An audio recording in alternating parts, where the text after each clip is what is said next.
Just don't hit the mute button, Larry. No, just don't hit the mute button, Larry. All right, all right.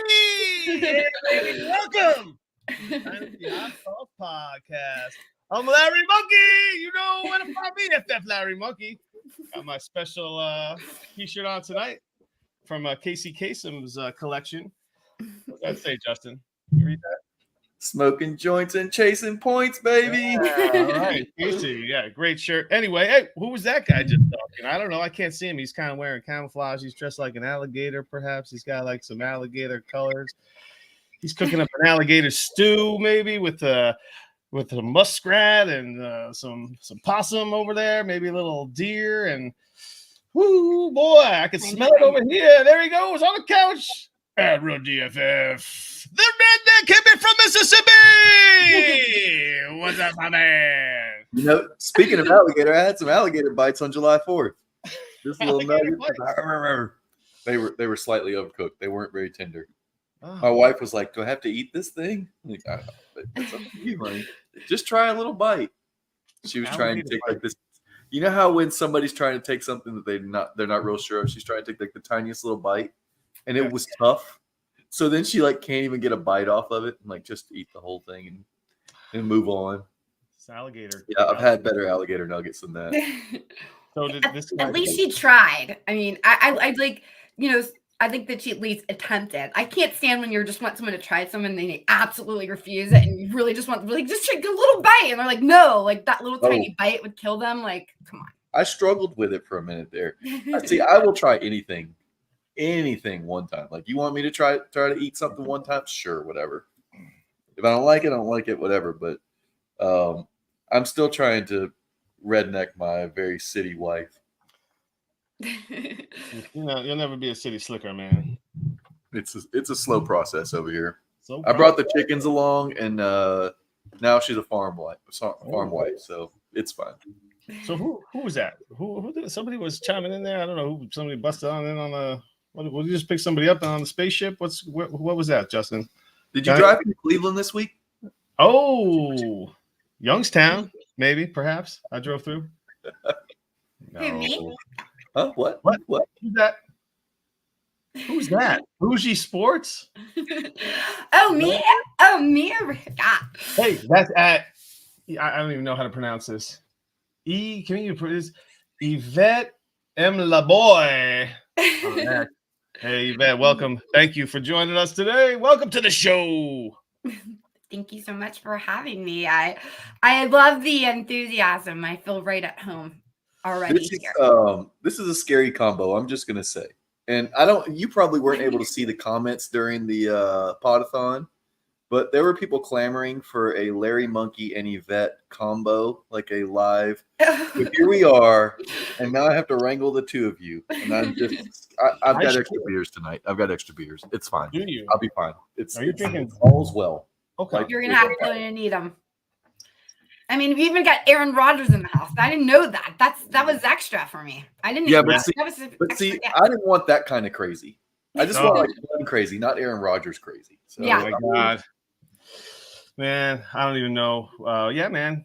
He's what is he, like the second or third face that's been behind me, thanks to being a Jets fan. But he's your third face, Larry.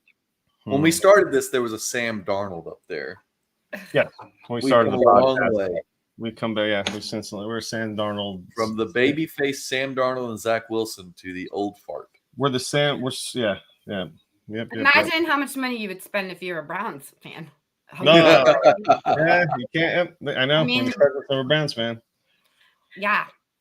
Yeah. So man, yeah, we kind of fat heads that you have. I mean, you would have had a lot more quarterback heads. Well, actually, we might have the same quarterback heads. No way. Since like the year 2000, the Browns have had like twice as many as anybody else. It's so sad. But you know, it's a scary statistic. Yeah. Have you ever seen the people with the Browns jerseys that they have all the quarterbacks listed on the bottom? Yeah. I mean, it goes all the way down and down and down. See, like that requires like a pretty big dude, right? Like that's a lot of names to fit on a jersey. I mean, it depends on how big you make the letters of the quarterback. So tell us a little bit about yourself. You're from born and raised in Cleveland, or how did you become a Browns fan? Yeah.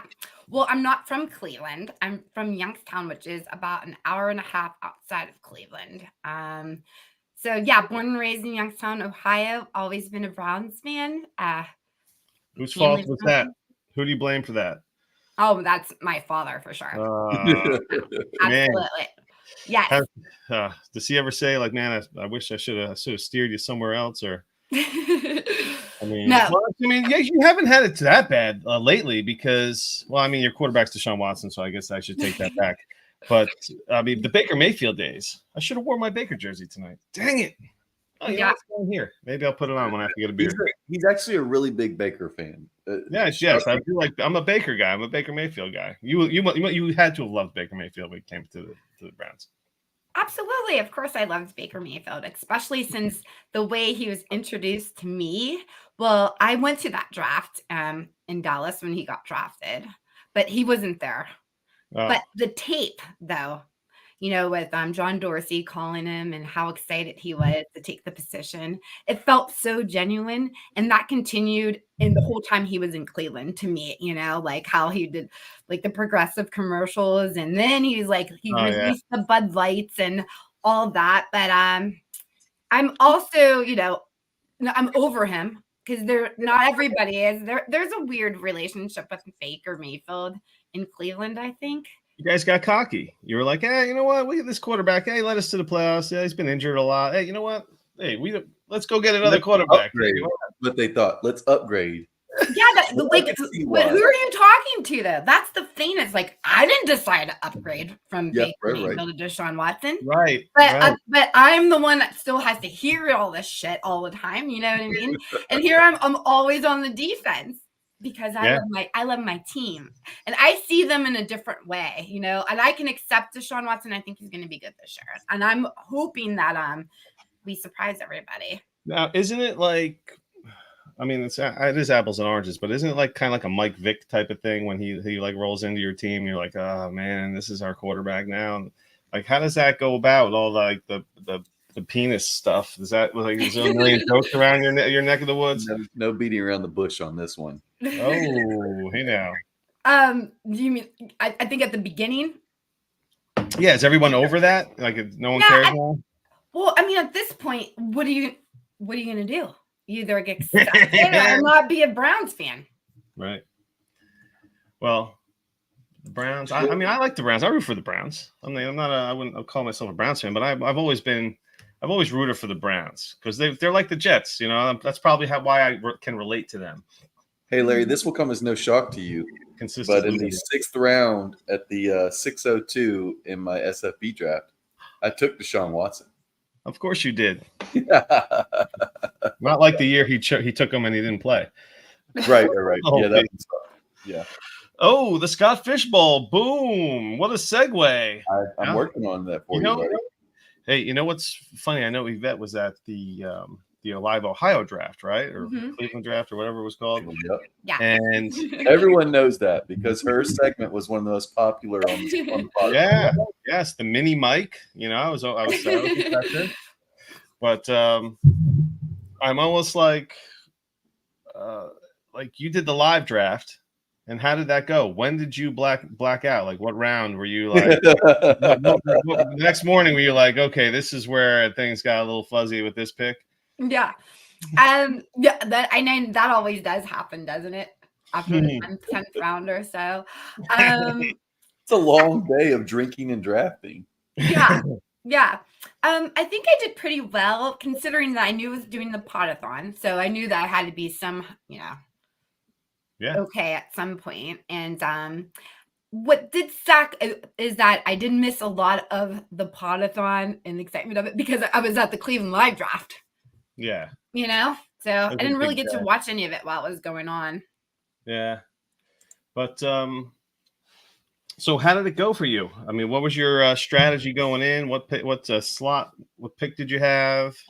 Awesome. Who were you up against? Because there were some heavy hitters at that Cleveland draft, right? So who were you going back and forth with? Who were you sniping? I didn't really notice any heavy hitters because like when you're the heaviest She's hitter the in the heavy hitter, room. yeah. That's You know what I right. mean? So I just like I didn't really. I was just like, I had the 101. I'm bringing up my team right now. Nice. So last year, this is my second year in the Scott Fish Bowl. Last year I did the slow draft. That was not only my first, that was my first slow draft ever. And I wanted to kill myself slowly. Not for me. I think it's because I was also so excited because it was my first time and I thought we were gonna I was like, let's go. And we didn't move at all for a long time. And I think I was 11. And then so this year when I seen they were doing a Cleveland live draft, I'm like, yeah. So while you're looking that up, so listen, I'm in my slow draft right now, and it's been disappointing. Just for exactly what you're talking about. For the exact same reason you just said. Like you're boom, you're ready to go, you're ready to blast out of the gate. And I had the 12th pick, so I knew it was going to be a slow going at some point. But right out of the gate, I didn't make my pick the first day. Like it went 24 hours before I picked for the first pick, and it was just like wind out of the sails type of thing, and then it just got progressively worse. It was just like a full day without a pick, and then it was just we're on day. When did this start? On the 8th, and we're 2 days in, or 2.5 days in, and we're just at the 33rd pick. So we're averaging just like 10 picks a day. It's a definition of a slow draft, but what's helpful is that we're doing our Dynasty Hot Sauce League. Is that helpful, Larry? Because the Hot Sauce League is slower than your SFB draft. Well, you know what's funny is I both picked both. I waited forever to pick in both leagues, and my picks came up at the same time, and I'm just like made the picks, and now it's like, see you later, see you in another day or two. But getting back to SFB, like you were saying, so the slow draft is done, and so it just has motivated me to be a part of a live draft next year. You know, I'll even host one. So we'll figure that out next year. But yeah, I'm all about it, baby. Look at that. Fiery Zard in the chat. Fiery Zard in the chat saying very slow. Zard, what's your I'm about to pull up his wait time on here. Well, because 22 hours, 3-hour average. So that's actually not that bad, Zard. Just 3 hours a pick. So that's his name, but we call him Fiery Zard because that's his team name in our listener league. But anyway, so you had the first overall pick. Where do you think she goes, Justin? 101 at a live draft where you're all hyped up, you're ready to go. Josh Allen. Is that where you went? I can't remember. Yeah, that was where I went with Josh Allen. And I just want to get back to what you guys were saying about the slow draft too. Just wanted to mention on the point where there's just something about drafting that it's a vibe. Like when you're ready to go, you have to be in the zone. And then when you're waiting for someone else to, maybe you're not in the mood at that point when you're on the clock. It just sucks. That's what it sucks. It just sucks, like the time management, because you don't have to manage your time only. You have to manage your mood because you have to be in a certain kind of zone too when you're drafting. And like I hate that too. And sometimes when I kind of feel rushed, I'll be like, oh, and then people will be like, oh, Bougie Sports, OTC. I'm going to be like, I know I'm OTC, mofos. I think they should get you can only do it once an hour. But anyhow, so I grabbed Josh Allen. I took the first pick because I did a few mock drafts the night before, and I liked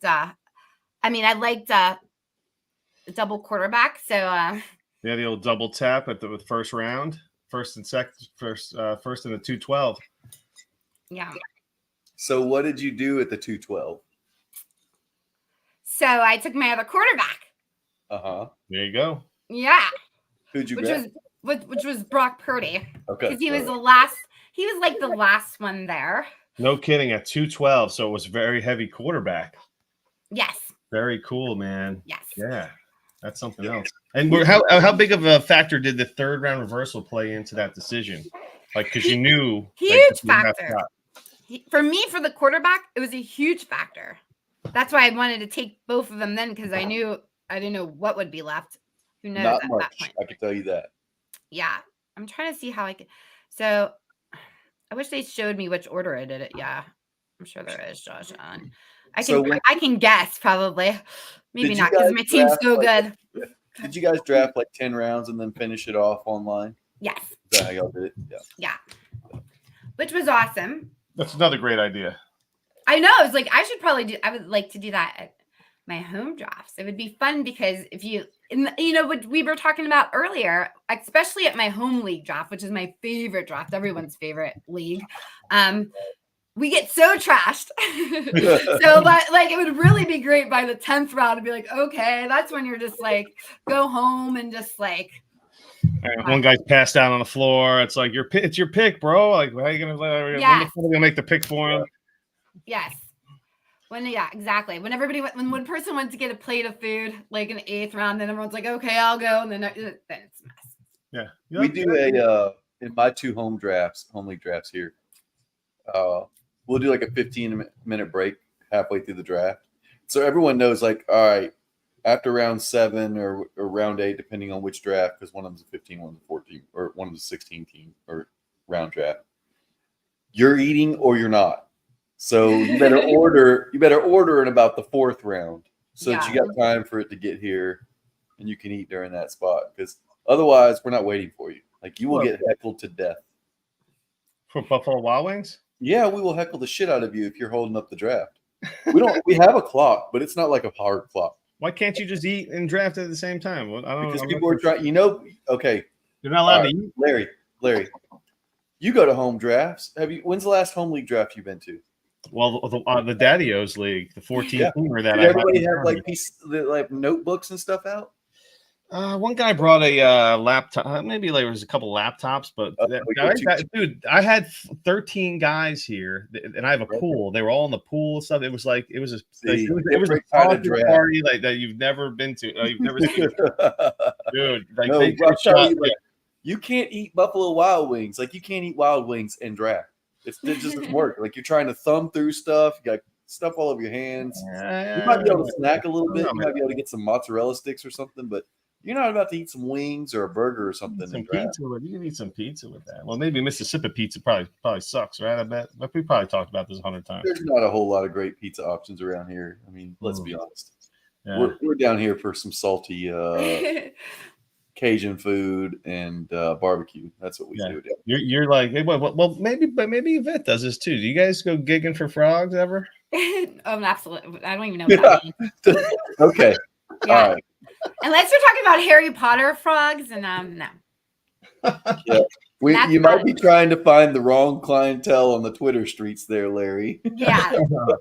I don't know, man. Ohio's kind of out there too, isn't it? I'm in the Northeast. I'm in New Jersey. So like everything that's not in like the tri-state area is like rural, like Midwest for me. St. Justin's like, you can. They just made like sleeping with your cousin illegal in Mississippi. I was Tennessee, right? Well, that's the same thing, isn't it? Right? Yeah. Now you got to go to Arkansas to do it. Look, there are definitely rural parts of Ohio, but Yvette doesn't strike me as the type that's going to go out there frog gigging and spotlighting for coyotes and stuff. It just doesn't. No, I could see her gigging for frogs. Why not? Oh God, no! Hell no. Get her hands dirty. No?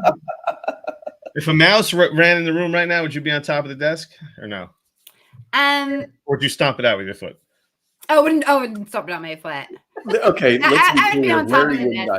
I would be on top of the desk. Larry would actually not stomp it out with his foot. I might. I have a buddy that did that. He stomped. I was like, wow, stomp out that mouse. I've never seen something like that before. But getting back to your don't stomp on a mouse, people. Don't do that. What are you supposed to do? Pick it, you boot it, you give it a punt, you punt it. Maybe try to trap it or something. Don't step on it in your house. You better have some flooring that can clean up well. Don't do it on carpet. Oh my gosh. Hey, if you've ever seen an animal, it's not a clean kill if you step on one. Okay? I worked in a bar once, and I was a cook in a pub, and we had this like there were a lot of cats, in the garbage and stuff. And the owner, there's a meeting one time. The owner's just like, we gotta do something about these cats. And one guy was like, Bruce, do you want cats or rats? He was like, the cats stay. Good point. But getting back to this team, I like the way it's a nice build. I like it. What do you think? Should I get it up on the? Yeah, pull it up. Yeah. Let's do it, man. Now, listen. We're obviously so. Me and Justin do this thing every year that we kind of invented a few years back, and it was big right when it happened. Oh fuck! What is going on? Turn the YouTube audio off. But we do a SMP roast. Thank you, Justin. So I think next week we'll fire. Is it next week we're doing that, Larry? Maybe I don't know. Maybe a week or two. I don't know. We're gonna get next week's probably good because we have Shane Manila, who's our old buddy, who is a great roaster. He's been a part of the roast since the beginning. We'll work out we'll figure out when he's available so he can join us, and Scott Connor will probably hang out with us too. So, and maybe we'll have a couple other surprises. So what we do is, Justin, you want to explain to Yvette how the roast goes? Yeah. It's like you would expect. We pull up people's rosters, and what we do is we post on Twitter like, "Hey, if you want your roster roasted, DM us or post here that we want to take a look at your roster, and we'll trash it." That's what we do. I love this. This is so fun. We come here, you shit on. Oh my goodness, what is going on, Larry? I don't know, man. It's it's this it's tool. Here we go. Can you see that? Yeah. Yeah, we can see it well enough to see it. All right, how about that? There, that's much clearer. Yep. Okay. How about that? So Harrison all the way at the 401. That's a live draft thing right there. You just took him, right, Justin? Where'd you get him? I think I did get him, but let me pull up my sleeper. But I got him in the. Let's see here. Let me pull up my sleeper. He loves that shit, right, Justin? Oh yeah, me and sleeper. It's actually okay right now. I'm dealing with it pretty well. I got him at 311, so I got him just a couple picks before you. But I feel like he's been going earlier than that, so I've not checked ADP on him. He's gonna pick up. Nice. He'll pick up something. So you're hoping for that Joe Flacco and Joku with Deshaun Watson? Huh? Well, no, that's the Cleveland right there, man. Cleveland rocks. That's Cleveland represents right here, right? I mean, go ahead. And Joku. And I hope that that's the only tight end pretty much that I picked up. Yeah. Well, all the way down to Javier Sanders and Theo Johnson, a couple rookies that may not see the field much. So yeah, you better hope Joku hits. Well, those were the only two tight ends that were left, and you never those are just my what ifs. Right. What ifs? And remember, Justin, this is a live draft, so it's a totally different vibe than when you're sitting here and you can. Oh, I have 8 hours to just go through data and and figure out some kind of weird reasoning behind why I want to take this guy over this guy. It's just you're just flying by the seat of your pants at a live draft. Well, to be fair, how fast was this live draft? You guys did 10 rounds. Yeah. When did y'all start and when did y'all stop your 10 rounds? Do you know roughly the times? Yeah, we started noon. And then what time did it was on podcast? 2:30, 3:30. After that Keon Coleman pick, they were like, "All right, draft's over for tonight." No, probably done at 3 then. Right after we were done with the podathon. Remember, I was making my last pick, I think, and it was. See, in my head, I thought you were on pick 6 or 7 or something in there. I don't remember. So yeah, I was yeah. So yeah, about 3 hours for 10. So it wasn't that fast, Larry. No, I don't know what the hell I'm talking about. I'm just whatever. We do a whole 16 round draft in about 2.5 hours because it's roughly 2-3 minutes per pick kind of thing. Yeah. Well, it's got fishbowl, man. You're partying. I mean, Devontae Smith, I love that pick. Terrence McLaren, he's going to be the beneficiary of Jane Daniels. He's your wide receivers are nice. Rashee Rice is could probably be a steal. Yeah, and in week 8, we are going to have to. I don't want to we're warming up right now. We're not going to roast it on this show, but I think it'll be fun. Yvette, you're going to have to either tune in or find a timestamp for when we roast yours. But I think I would absolutely love you to roast mine. That would be so funny. You're welcome to pop in if you want, but you got to bring the fire with you. You got to bring it. So, yeah, if you come into the roast, there's no nice. Okay, we are just as bad as what's that woman's name? Yes, the Tom Brady. The queen of the roast. Dadgummit, what is her name? I just went blank. I don't know. Blonde lady. Who? Oh, I know that. No, Slater? real money lady. Slater? No. I know who you're talking about. No, I can't think of it just went because you blank. canent think of it. I Martha watch Stewart? her stuff all the time. She is ruthless. We are ruthless, okay? There will not be we like this team, but nope. Hey, Giving you forewarning. This is we come in hot and heavy. I'm cool. I'm okay with the Njoku pick. Why not? I mean, this guy was a superhero. He wasn't even like a I'll tell you why not next week, Larry. All right. How about that? Oh, you're waiting. Yeah, okay. Yep. I'm going to roast Yvette's team tonight. Oh, I get it. I get you. Listen, I'm okay with the Njoku pick. Like I said, the only thing missing from him at the end of last season was a cape. You know, he was like, he didn't even look like he looked like he was like a god running through the, that Monday night game. Like it was like the Njoku show. That was a playoffs. You know why Larry remembers this? Well, I was playing. He shat all over Joe Flacco that week. Yeah. He was like, I'm not starting him under any circumstances. And I was like, I'll start him, whatever. The game was against the Jets. It was against the Jets. And Flacco played for the Jets. And he was like, the Jets are going to shut him down. And Flacco lit their asses up for like the tune of like 296 yards, 3 tutties or something like that. He had a great game. I remember at the end of last year, people were asking like, whether they should play Pat Mahomes or Joe Flacco, and I'm like, you have to play Pat Mahomes. I would think because he's like guaranteed, and every single week Joe Flacco is like scoring 50 points. Like, oh my god, like it's okay, never mind. This is why you do whatever you feel like doing, Yeah. Yeah. Oh yeah, Stevie D, Nikki Glazer. That's right. Thanks, dude. I had full screen. I couldn't even see that. Say that. Did I say that? Did I say Glazer like 4 times? I don't think so. I don't know what you were saying. I didn't hear it. I'll have to go back and videotape. He's going to consult the audio later. If you would have said it, then it would have hit me because I would have known. If I would have heard Glazer, then I would be like, yeah. So I'm saying you didn't say it. Run the tape. Whatever. Let's go to videotape. So let's not, Larry, because you are really slow with the technology. You know what? Yeah, kind of. So, the 100-yard rushes, you edited the hell out of that 100-yard rush when we gave away 2 spots. Oh, the Salito show? Shit out of that. Yeah. All of a sudden it was like, oh, we're racing. Because I went to, I had to go and find, to make sure when we were giving those picks away, I had to go back and make sure that the winner of I think it was the first or the second race, I can't remember. So here I am listening. I'm like, wait a minute. This isn't how this went. There was like 10-minute pauses while he was trying to set these races up and get it right. Oh yeah, man, that's called editing, man. Why would I ever include that? He pro-edited that, Yvette. I tell you what. Yeah, Sal was on, and we were giving away two picks or 2 spots to SFB, and we do that every year, try to raise a little bit extra money. But yeah, it was funny. So speaking of Sal, so Yvette, you came on the Podathon for I guess it was your first time last year. Yes.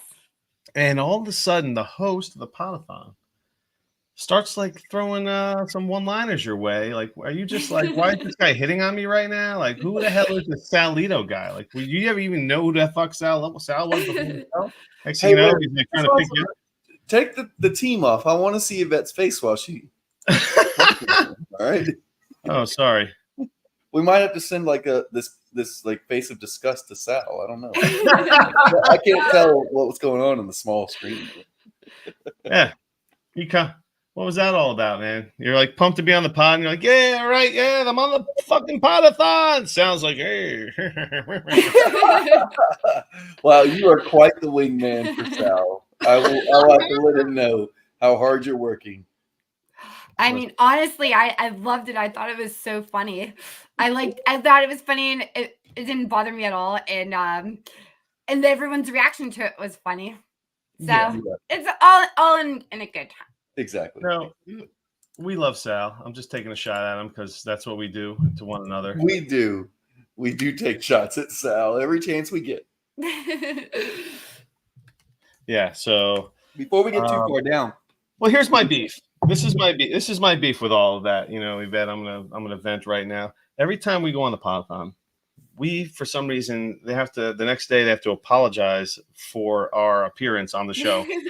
and I'm just like, well, how come we're always getting, how come we're always getting in trouble? And here's Sal, like, shooting his shot with pounding beers on the show. Like, we were like, what the hell is this, man?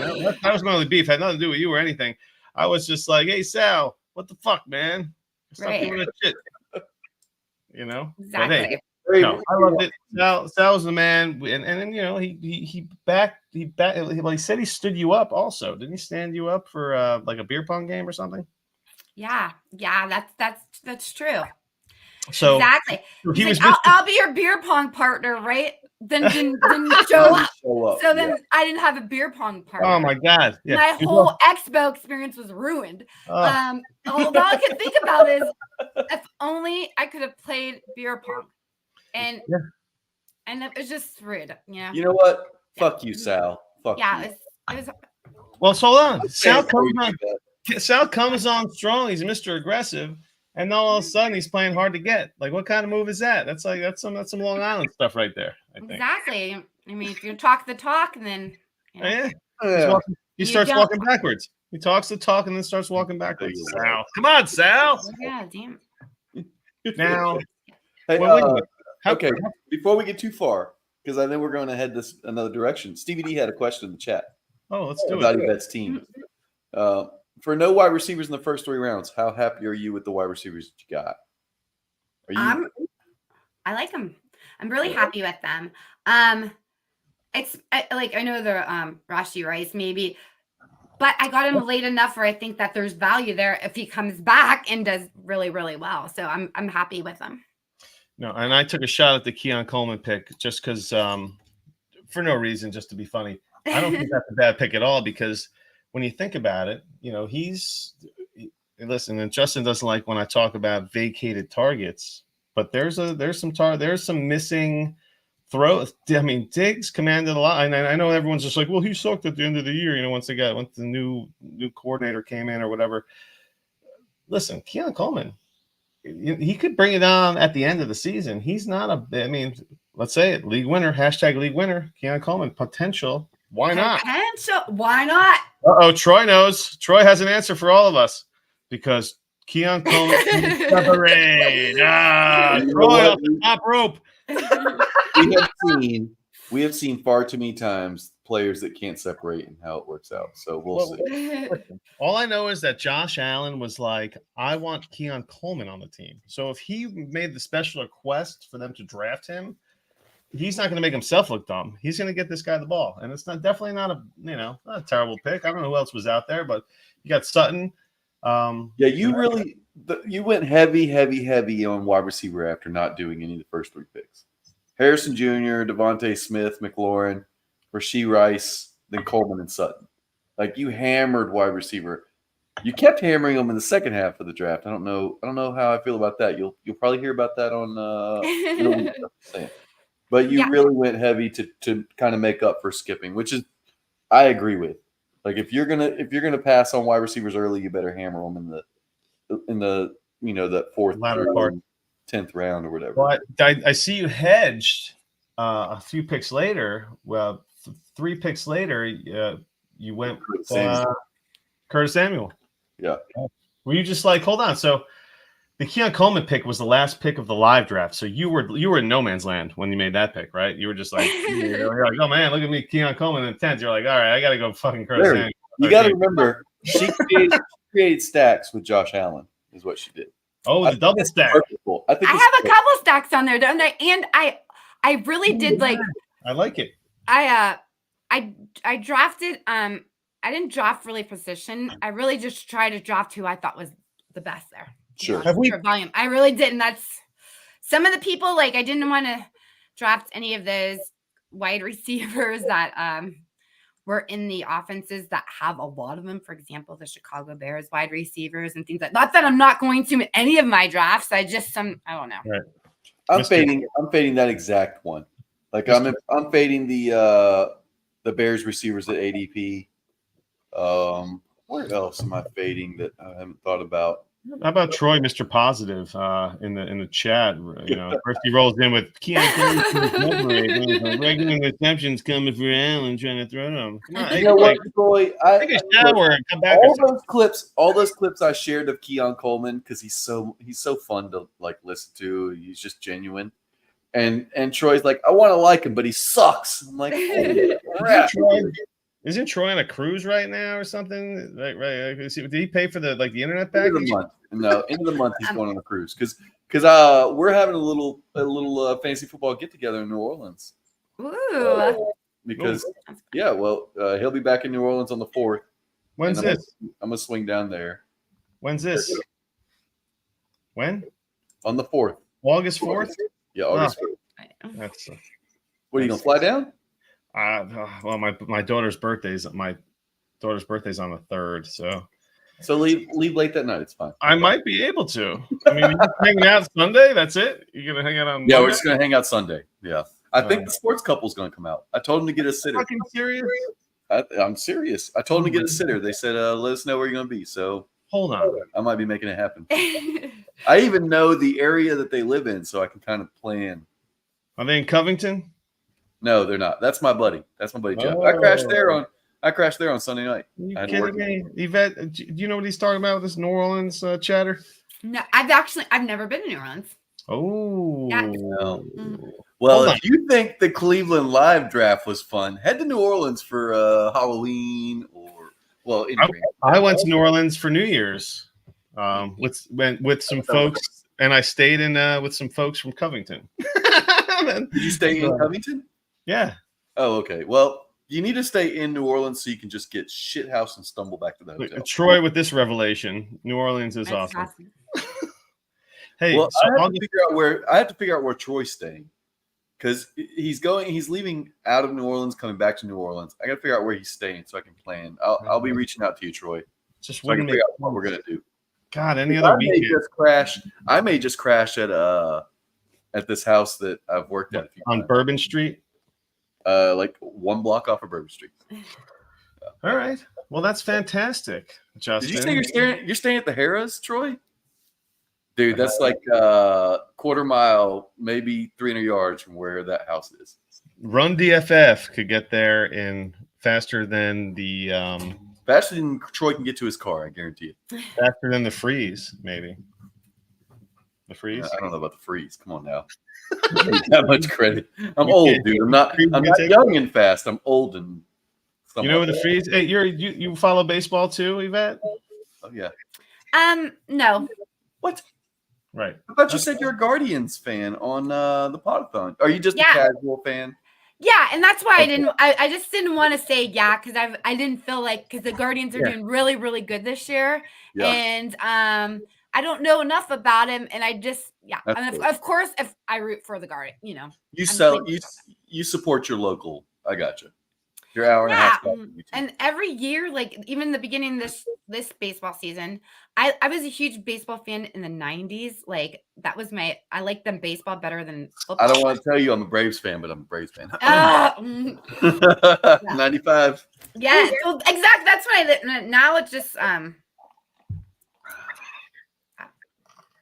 Yeah, I didn't mean to kill your spirit or anything. I'm from Georgia originally.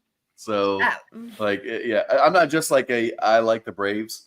Like, oh no, I'm from the region, so I can claim that at least.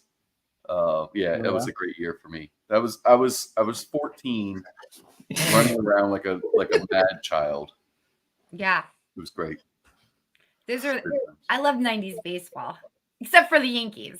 I don't like them all of them. But 90s Yankees. Did you see that documentary on Peacock about the 90s Yankees? I went to all those. All it is we won everything every year. Yeah, that's all. And they were so disgusting. Like do you think Deshaun Watson's gross? You should see this documentary on the 90s Yankees. I would love to because that's a great idea. Because I actually went to every parade back then. It was like an annual event. Yeah, I know.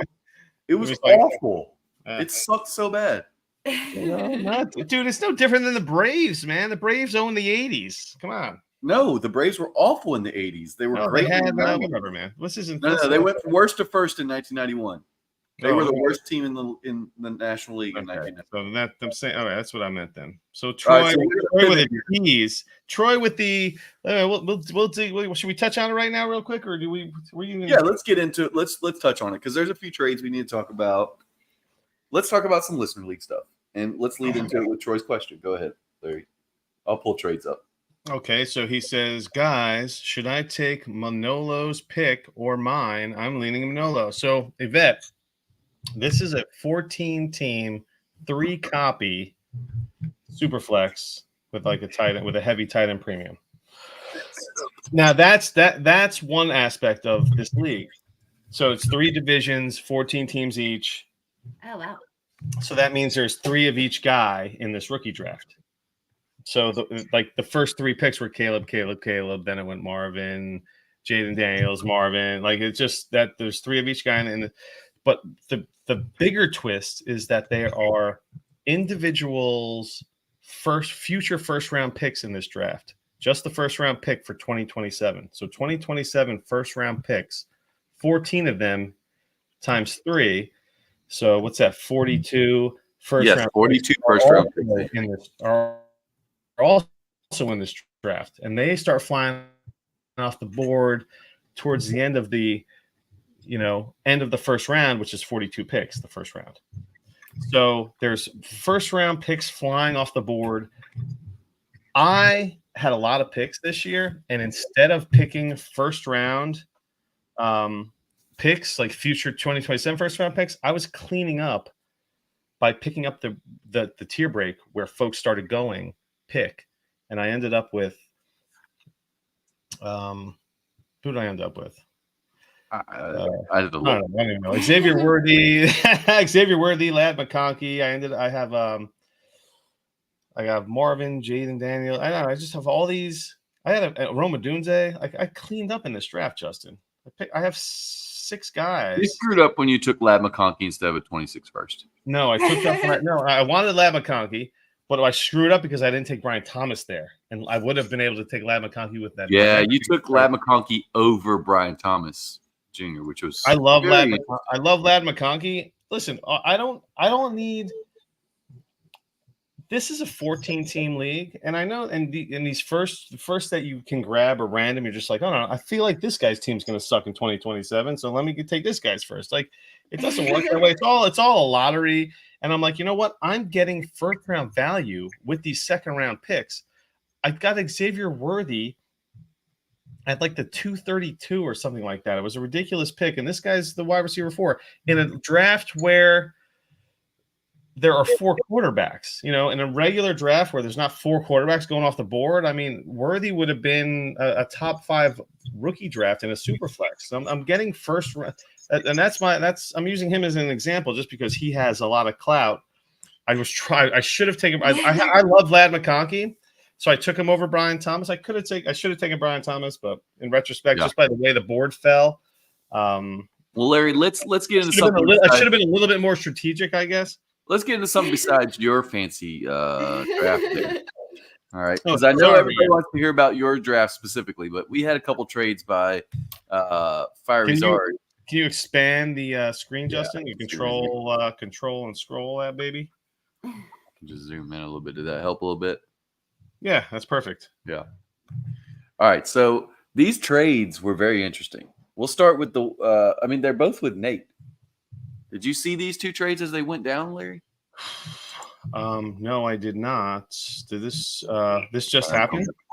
This was yesterday. Oh, so, yeah. 9:23 Eastern and then 10:50 Eastern. So tell the trade for the podcast listeners. Yeah, right. All right. So the first trade, we have Marvin Harrison Jr. and Roshan Johnson on one side. And we have the 210, a 25 first, and another 25 first. Oh, yeah. I love this was the picks trade. Yeah. He ended up taking Ladd McConkey, I believe, with that. So he made the same mistake you did. He should have taken a 26 first because there were still so many on the board. But either way, in defense of Fiery Zard, he's a big Chargers guy. He's from that area, and he's a big and Ladd McConkey. I'm telling you, the guy's no slouch. He's going to get peppered with targets, and I don't want to hear it. Maybe so, but in the grand scheme of things, if he's going full rebuild, Why is he getting a player instead of a pick? Well, I think that was before he decided to change his mind on that. Oh, no. As soon as he traded his 2 quarterbacks to Ruben, he was in full rebuild mode. I don't know if you realize this, but he traded T-Law and Deshaun Watson to Ruben 2 months ago. And at that point, he had no quarterbacks. And then I know he was hoping for Jaden Daniels to fall earlier in the draft. That didn't happen. And so essentially what he did was he got 3 first-round picks for Marvin Harrison Jr. and Roschon Johnson. How are we feeling? One of those first-round picks is very early next year. Very early. Well, the other one's probably a playoff first. I'm taking the picks, man. You got 3 firsts for Marvin. 3 firsts for anybody's worth. Roschon Johnson doesn't matter in this trade. Man, that's why I didn't say his name. name. I don't know how Yvette feels about Roschon. Are you still a Roschon believer? Were you ever a Roschon believer, Yvette? I was never. I'm not asking you. You're asking I'm not asking you, Larry. I'm not asking you, Larry. Is Roschon in Chicago? Yeah. Yeah, he's still there. Yeah. Who else? Who is he? I'm sorry. Who's the other running back? Swift is there. Okay. Khalil Herbert's still there. Yeah. Khalil Herbert. Yeah. DeAndre Swift, their big acquisition, is there. Okay. Right. Yeah. No, I had a chance. I had a chance to pick him, and I passed. Yeah. I think Roschon's pretty much buried. I mean, he's just another dude, just like any other guy that you can get for a 3rd rounder. Like, you're gonna need opportunity, and it's gonna have to come by injury. Listen, running backs are, we know what their deal is. They get injured and stuff, and there's no. I mean, he's got fresh legs. So if you want to put a guy, he's on, throw in just like a bunch of other dudes, just like Zach Charbonnet, just like listen. He's the throwing a third. He's like the throwing Roschon, throwing a third guy. Every time any kind of trade you make, you should always get the other team to, you know what, if you want this guy that bad, throw in a third. A third. All right, so you want the picks, Larry. How do you feel about it? 3 firsts, 1 very early next year, 1 late next year, and Lyle McConkey, we'll just call him. I love it. Or, Larry, I'm not talking to you, Larry. Shut your mouth over there. Damn it, son. Or do you want Marvin Harrison Jr., Yvette? How do you feel? I'm sorry. What was it again? I thought you were talking to Larry. See, I'm trying not to talk to Larry. He's not very interesting anyway. So 3 firsts for Marvin Harrison Jr. What are you doing there? I don't know. That feels like a lot. Doesn't it? Yeah. I don't think a haul. Yeah. I think I wouldn't do that. If it was me, I'd be scared to do that. Yeah. Well, Zard raked on that one because he got 3. and was he Ohio State fan or the other guy? Anybody that has been in the league with Zard probably knows that he is going to hit you with 1 million offers, just 1 million offers, and hope that 1 sticks. And he got 2 to stick here because he did another trade, and his other trade was he gave up the carcass of Austin Eckler, the skeleton of Ezekiel Elliott, and the broken TJ Hawkinson and JSN. So Jackson Smith and Jigma. He got the 214, a 25-second next year, or 25-second, and then a 26 first from Hotter Than Hell, which is Tim Henshaw. No, that's Sam. That's who it is. Sam's probably mid to early first. That 214, I don't remember what he did with it, but we can count that as a 26 first. Super confused right now. Is what I know. Okay, so how about this? How do I break it down this way? Just break it down. 26 first and a 27 first for TJ Hawkinson, JSN, Zeke, and Austin Eckler. How are you feeling about that? Hold on. Let's do the pause and then say it so I can edit, so I can cut all that whatever that was out. Ready? There you go. Oh. Justin, what about that trade from the So Fiery Zard's second trade looked a lot like this: 26 first round picks and a 27 first round pick, or Austin Eckler, Ezekiel Elliott, Jackson Smith and Jigba, and TJ Hawkinson. Oof. So 2 guys that really, I mean, they matter, but they kind of don't. As far as dynasty value, Zeke and Austin Eckler don't matter. For production this year, they could, but for value, they don't. JSN and TJ Hawkinson, obviously still pretty good assets, or 226 first and a 27 first. I take the first. Yeah, still a lot of firsts in there.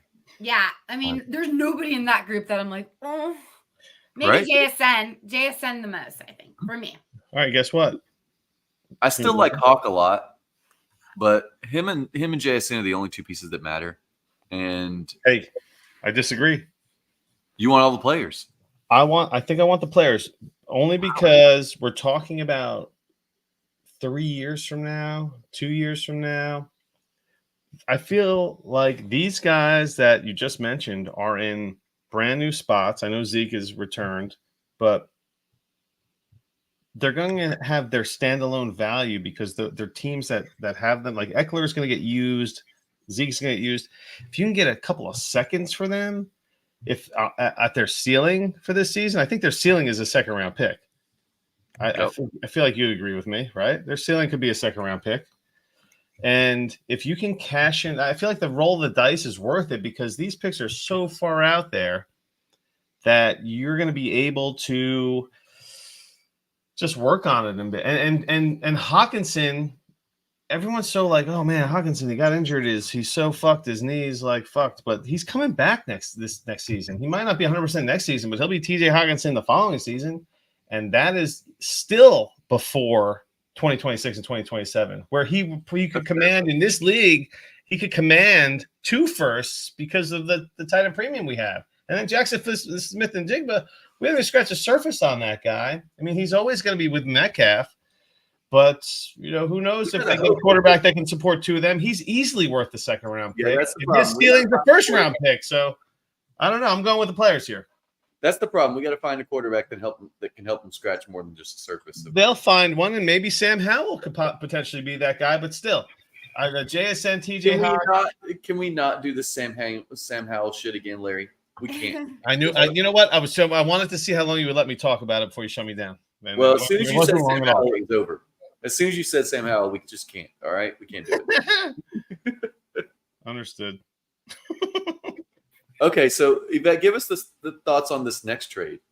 Larry, where are you going? Go back to the trades. Because Ruben did a big trade, a massive trade. All right, he got the Travis Etienne that Yvette drafted in the 3rd round of SFB, and he got Jamar Chase. You might have heard of him. He gave up 4 first-round picks. At least 2 of them are very early next year.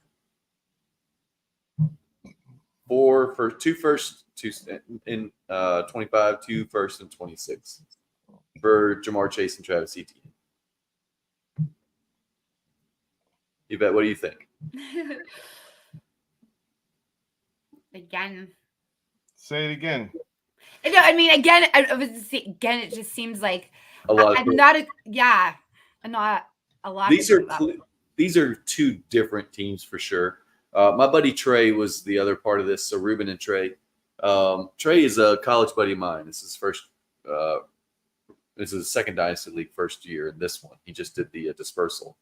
So he's looking for pieces, and he got this trade offer. And the guy that I crashed with, we were texting about this on Sunday because it was just like, what are you doing? I think it was Sunday. Anyways, it was either Monday or Sunday.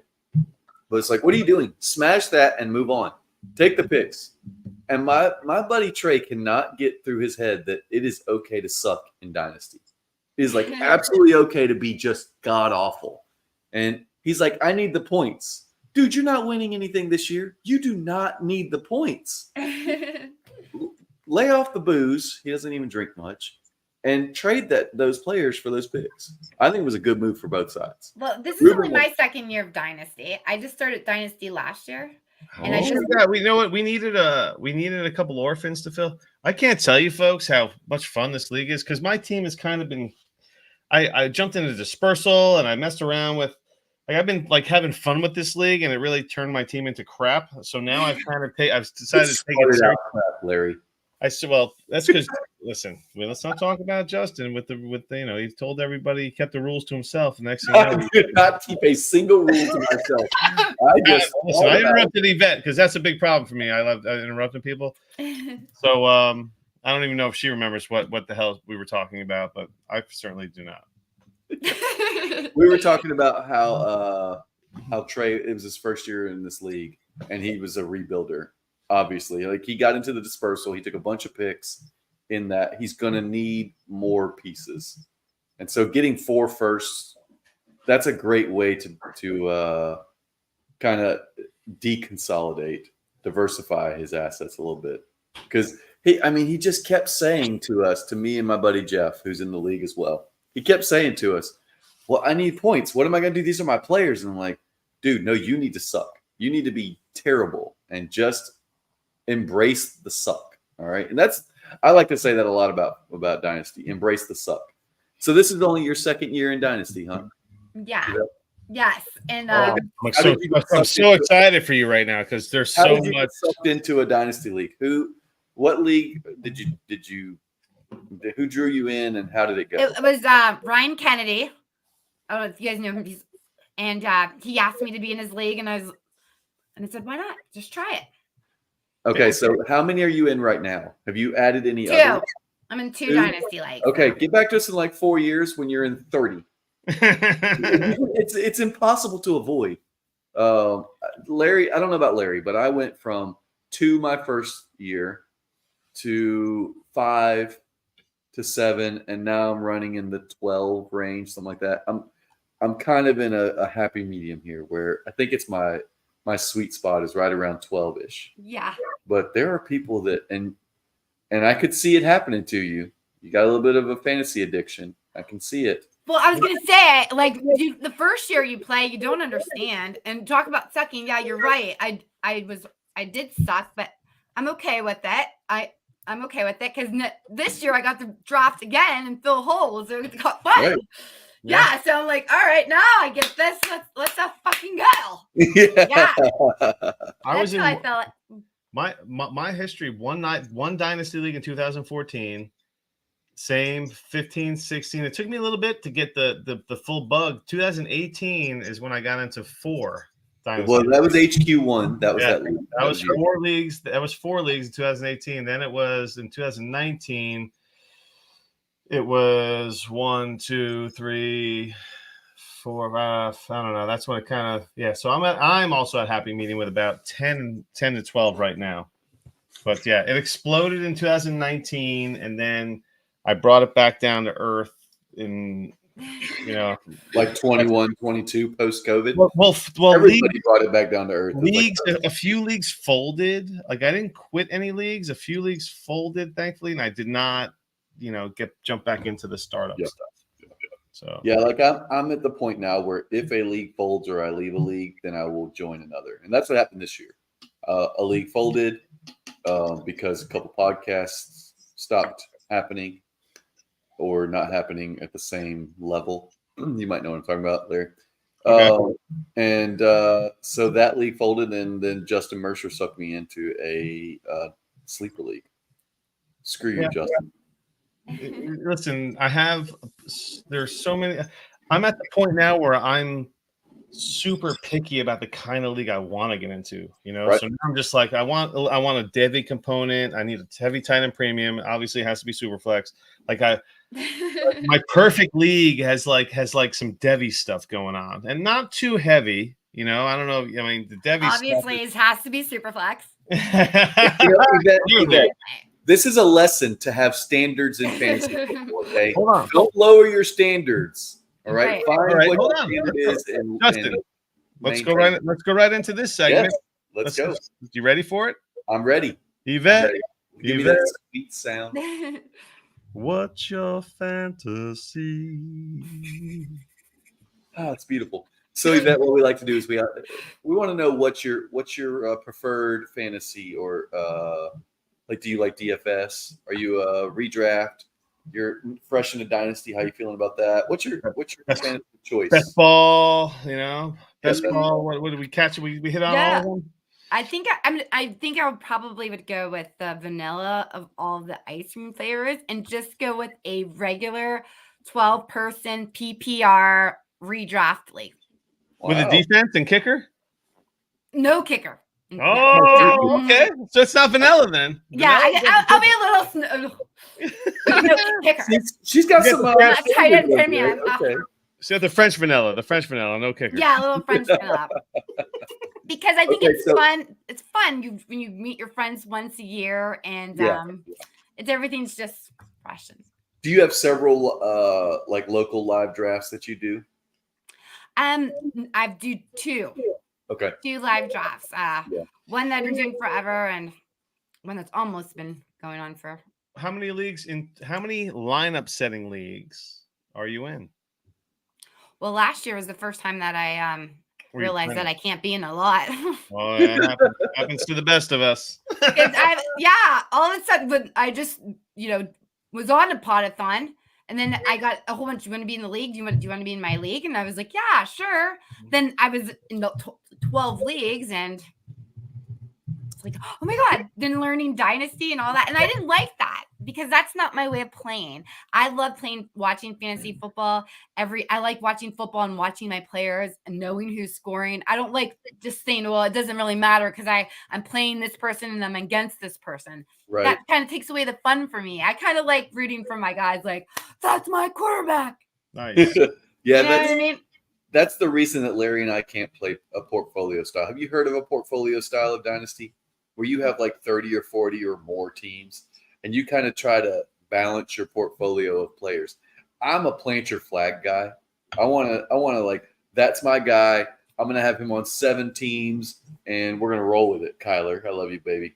Can we make a turn? I want to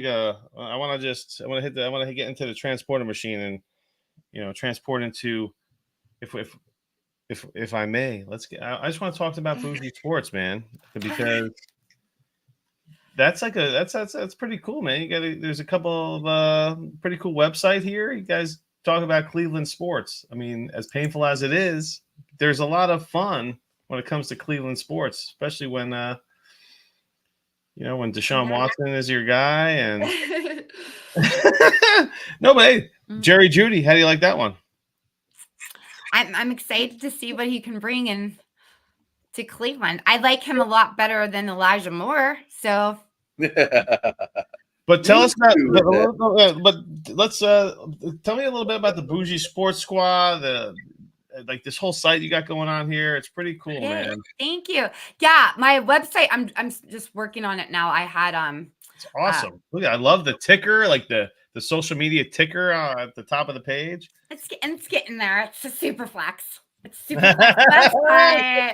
But we'll get to the tight end premium someday. Yeah. We talk about everything on Bougie Sports. We try to cover all the Cleveland sports. Wrestling now, golf. I covered the mob. Like I just got into the mafia.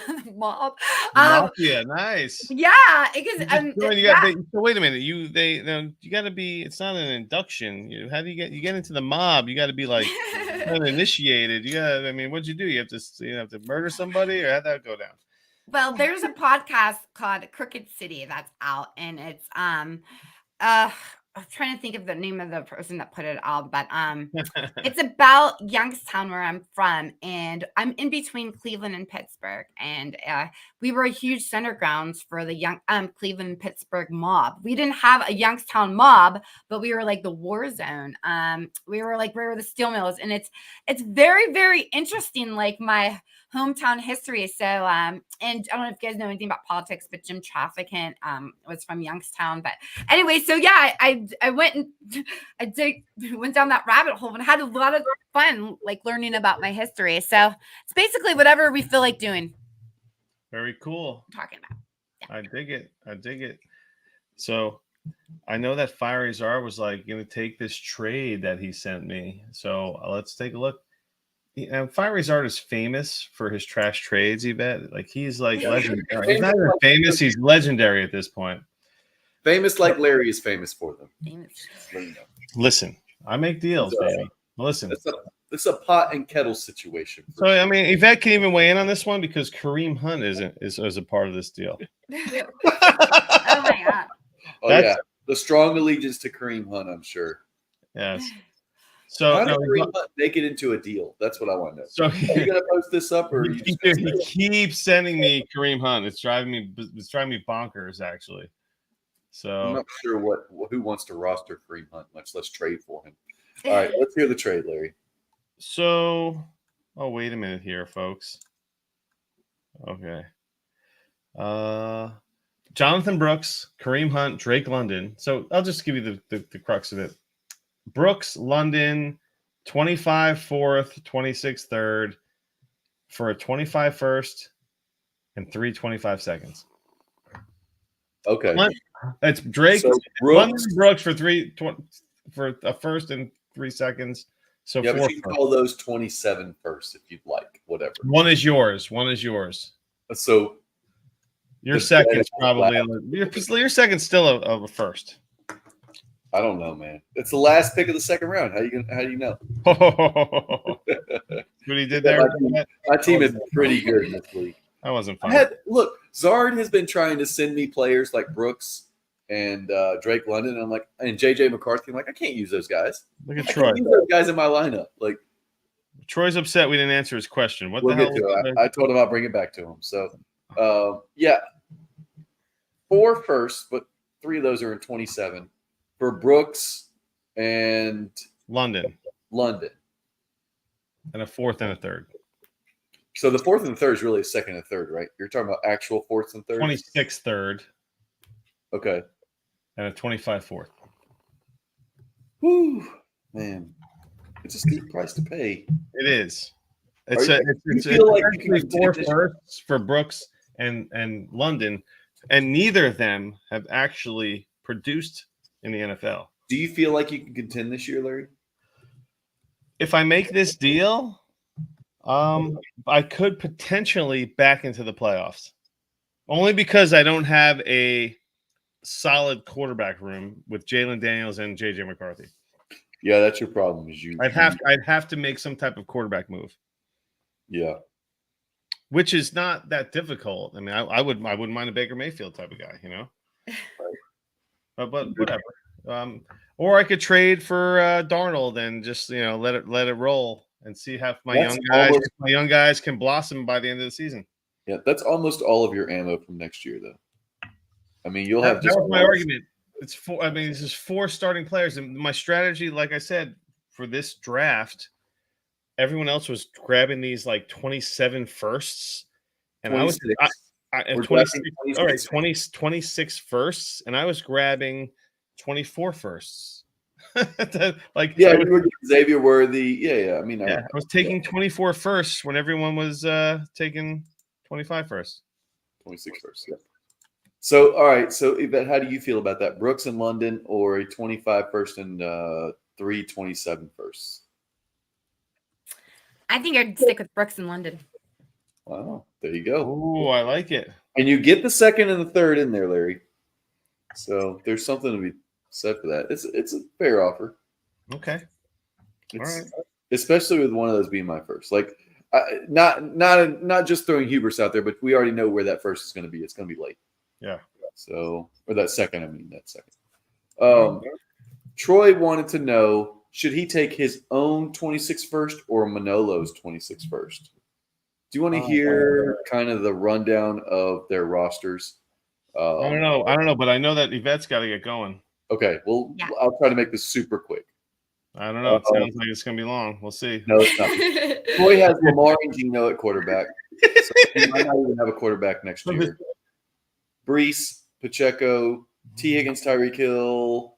So he's got some players. Puka, Goddard. He's got a solid team. And Manolo has this. I'm going to make it quick.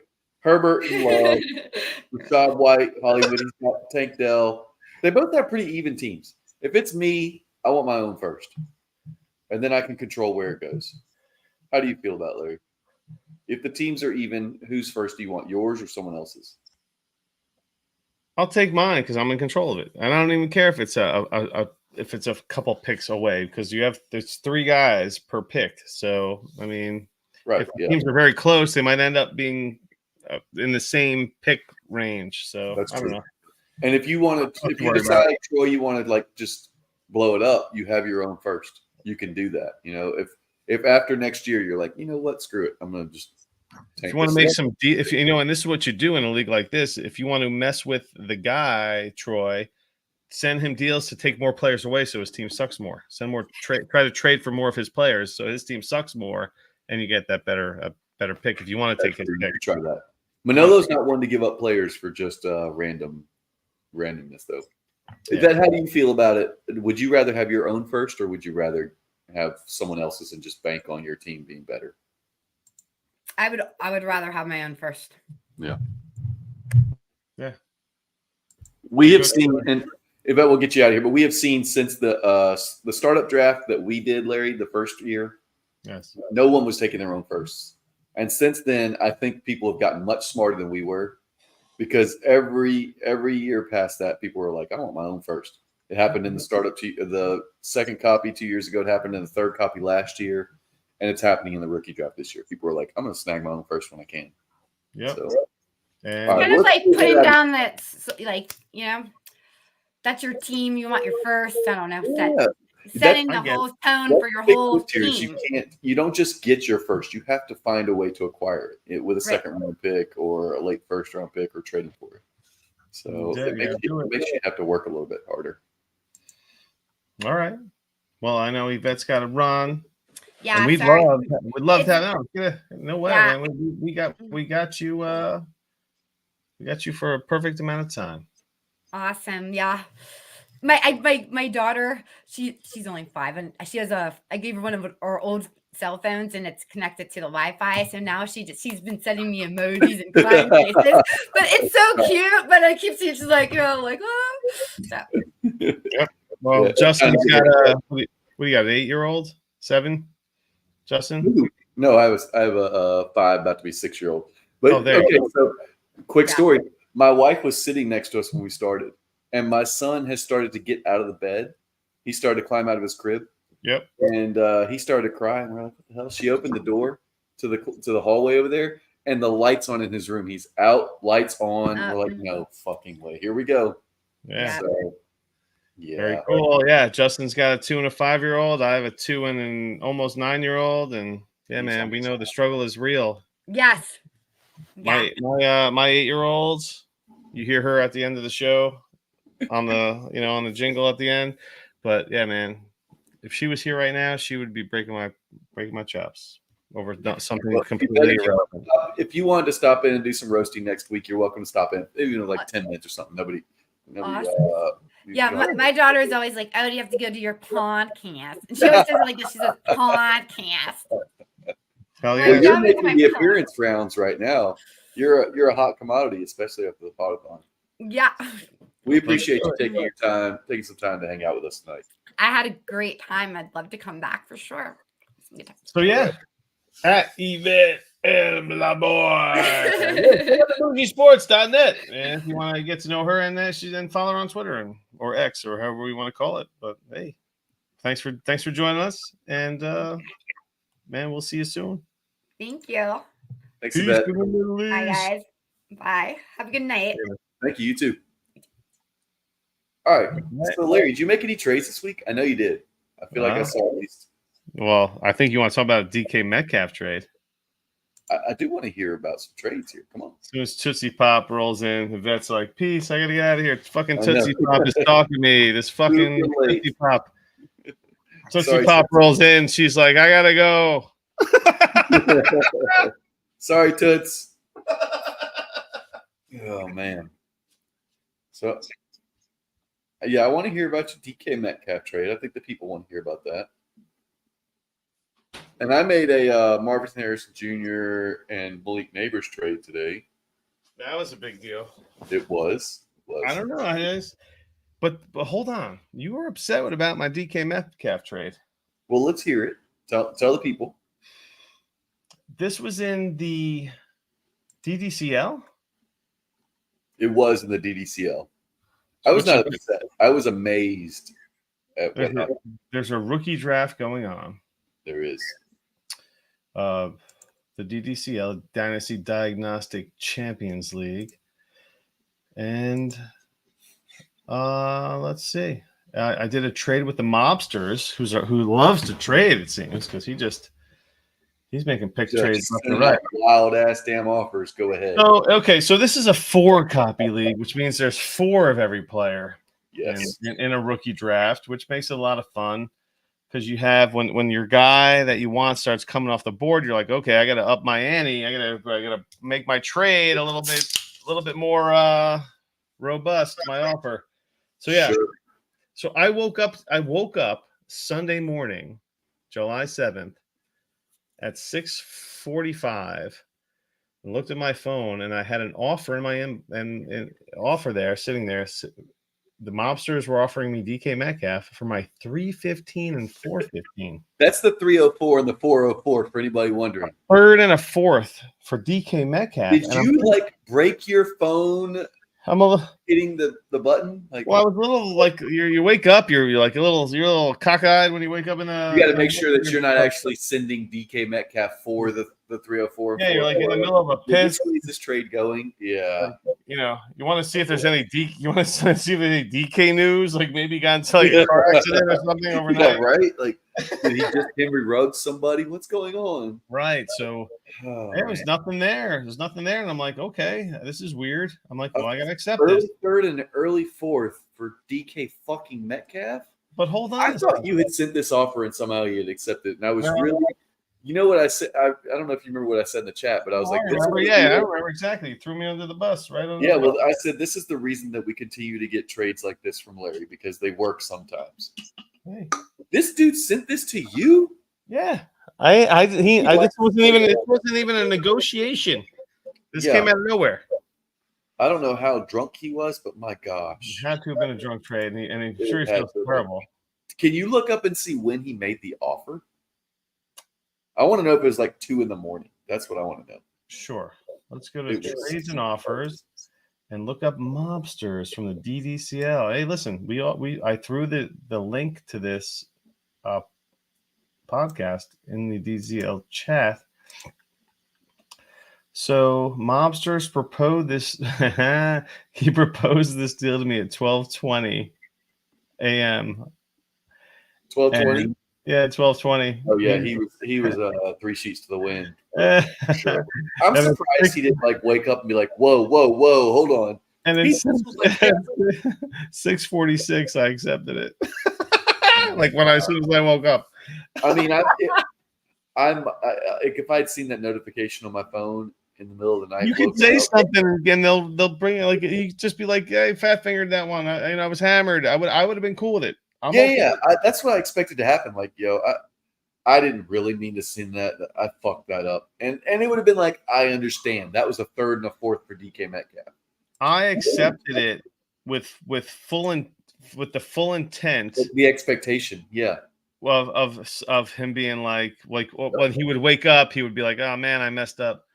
I accepted the trade knowing or thinking that I wasn't going to have Metcalf on my team. It was just like, okay, I'll accept this. This is great. I cannot believe if he had just said anything, and he takes Jelani Woods with the 315. Yeah. He is the starting tight end listed on the deck. There's no, you can start. This is how you like to start justifying shit, Larry. That's a terrible trade. I mean, the only way this works out is if DK Metcalf has a career-ending injury in preseason. Otherwise, it's an awful trade. And I'm not wishing that on DK Metcalf. I love DK Metcalf. So I made a deal today, and I know you won't like it, although I did add a little bit more from what you originally said. Am I kicking this Zard trade to the curb or what? The Brooks London 4th and 3rd for the. I mean, I don't want to give up 4 pieces for 2. For 4 pieces. No, because that 3rd is a 2nd rounder. That 4th is a 3rd rounder. So keep in mind those pieces actually have some value. It's not actually a 3rd and a 4th. It's a 2nd. But all 4 of these picks, well, except with the exception of maybe yours, are top 12. Okay, and see that changes things because I don't know. I didn't look to see what seconds or even how good the teams are. Dickey's first rounder, which is going to be relatively late. That's late. He's got. But my second will be early, And then they're Mariachi Ninja and yours. Those are actually all. If you make this trade, could be potentially all playoff seconds. I don't know what Mariachi Ninja did last year. Let me just see. I don't even look at that. I look at the roster. I was going to look at his roster. Yeah, I don't go to look at the standings. I really could care less. What I do is when something like this happens, and I love to use the Platinum app for this, because I can just go in here and highlight names. So, like, he's got no quarterbacks. Yeah, that's an early one. Somebody drafted his first, and I didn't realize that he had no quarterbacks. Ninja? That's sneaky good. He's got not a single quarterback. That's like, isn't that like Jake Earl or Stevie Treble or somebody? Mariachi might be Jake. I can tell you real quick because I still have the page set up, and he's. What the hell is Mariachi? Here he goes, Jake Earl. That's Jake. Yeah. Well, so, he might have. Well, wow. Okay. To be fair, he has 5 firsts and 25. He's going to get his quarterbacks next year. He's got his own. So he's got what looks like it could be a 101. He's got Aardvarks, Manolos, Madmans, which is going to be early, and Super Duper Flex, which is probably going to be late-ish. But what's interesting is that he took Malik Neighbors. He's probably banking on. But there's like the quarterback group from next season is not that robust, or they're not really talking them up. Yeah, but when he took Neighbors, who was on the board? JJ McCarthy. I think May might have been gone by then. No, May didn't. No, May wasn't gone by Neighbor. There were all Neighbors went, and then there were May. Are you sure? I was in on it. I was in on the mix. There was definitely a May. There was a May taken when I was waiting for JJ. May. Yeah, you're right, because he took Neighbors at the 112, and 2 copies of May went after that. So that was interesting that he went Neighbors. 2 copies of May went after that. I don't know where the other May is. All the way down. Jake Earl going for value instead of need. But it's a roll of the dice because that Drake May pick. I mean, Drake May pans out. Guess who's more valuable than Neighbors? Right. Yeah. Well, I made a little tiny deal today, just a little bitty one. For that one. All right, so I traded Marvin Harrison Jr. and a 3rd round pick. This is a different league. It's an actual 3rd round pick. Marvin in the 3rd. Marvin in the 3rd. And I got Neighbors, Jalen Warren, and probably 1 late and 1 mid to late 2nd rounder next year. So Harrison Jr. and a 3rd, probably mid to late, because my team is rounding out really well. Or Warren, Neighbors, and 2 seconds, 2 playoff seconds. What do you think? Warren, Neighbors, 2 seconds for Harrison in a 3rd. So 2 seconds, Neighbors for Harrison, for Marv. You don't think Jalen Warren means anything? No. Oh. I do not. He's a nice like whatever piece. I think he's a little bit more than a whatever piece. He's a starter in a lot. You're going to say that Najee Harris isn't the starter? No, I think they both are startable. Yeah, they're both startable. I'm not saying there you go. He's starter. I'm saying that he's startable. He's a startable player. I don't think he's a nothing. I think he's worth a 2nd. I'm not paying a 2nd for Jalen Warren. I'm smashing You're not getting him for anything. You're not getting him for less than 2nd. I know the Warren GM is not selling him for less than a 2nd, but no one's paying more than less than a 2nd for Jalen Warren. Yeah, I think people would give up a 2nd. A late 2nd. I'm not giving up a 1st, 2nd for Jalen Warren. Oh, that's fair. You know what? Nobody said anything about it being early. Nobody said anything about it had to be an early 2nd. Yeah. But yeah. So my team now is rounding out pretty well. I have Breece Hall in there. I have quarterbacks. I got Burrow, Watson, Jaden Daniels. I got Breece Hall, and then kind of a bunch of hodgepodge. Julian McLaughlin, Jalen Warren, Ray Davis, So I'm going to need some help, Bucky Irving. But then I have Ayuk, Debo, Jalen Waddle, JSN, Judy, and I have not much at tight end, Colby Parkinson. So I'll be relying on my quarterbacks and my wide receivers to carry this team. But I think it's a French playoff team. The good news is that next year I have 2 firsts and 3 seconds. So that should be pretty nice. I think that's ammo for me to make a move mid-season. Yeah. If it pans out, I can't believe this fishbowl, huh? Did you not even want to look? We go through a whole thing about your trade, and you won't even comment on Harrison Jr. for neighbors in the. I thought we did. I like the. Shit. You did what you always do when it's my trade. I poo-pooed your trade. So what would you do? I know you wanted originally the offer was Warren, a second. I'm taking Neighbors in the seconds. So you are taking Neighbors in the seconds because originally you were like, screw the Giants, I want Harrison. But I'm taking a step back of my Giants hate, and I'm going to look at all of the targets that Neighbors is going to have because he's the guy. There's not even a Waller. Not that there was ever a Waller, but. Right. But who else? I mean, they have these mediocre guys. Neighbors was a top 10 pick. Might as well call him top 5. Yeah, I don't know. They take him 6 or whatever. Yeah. But he's going to get 120 targets in his. No, he's getting more than that. Okay. I agree. Yeah, I agree. I agree with any kind of target more than that. 150 targets this year. Okay. Yeah, I'm down, and I think he's a great a fishbowl pickup. Really? Honestly, because who are they throwing through? There's no tight end now. There's a bunch of the same receiver, like the Hyatt and the Wandale Robinson and all these little tiny guys. Slayton is rubbish. Danny Dimes is just going to be running for his life and throwing to Malik Neighbors. Devin Singletary? Is anyone from Saquon Barkley? Well, no one's throwing to Devin Singletary because Devin Singletary never catches passes. But yeah, it's a total Malik Neighbors show. It has to be. Yeah. I mean, it's obviously if he sucks, then that's not going to work out. But I don't know. I love that SFB pickup.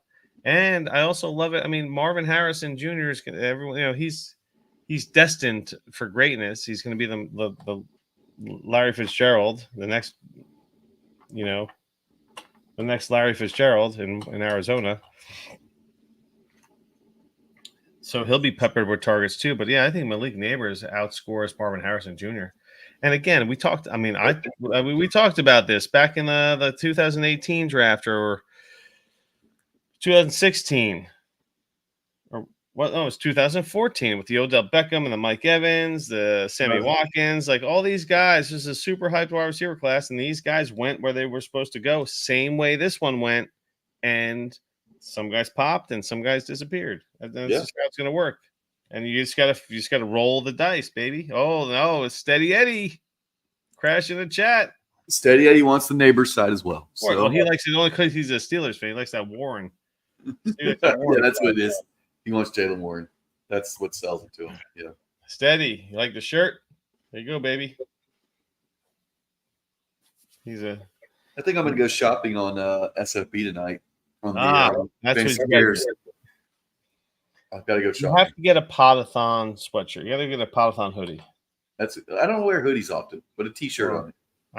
I understand that. I stay fucking hot, Larry. Oh yeah, it's hot. 50 degrees. I'm in shorts and a t-shirt. Like, we've been in a heat wave currently right now. Dude, it is hot as balls down here. It's been 2 weeks of just like the feels like temperature is 100 and 100 plus.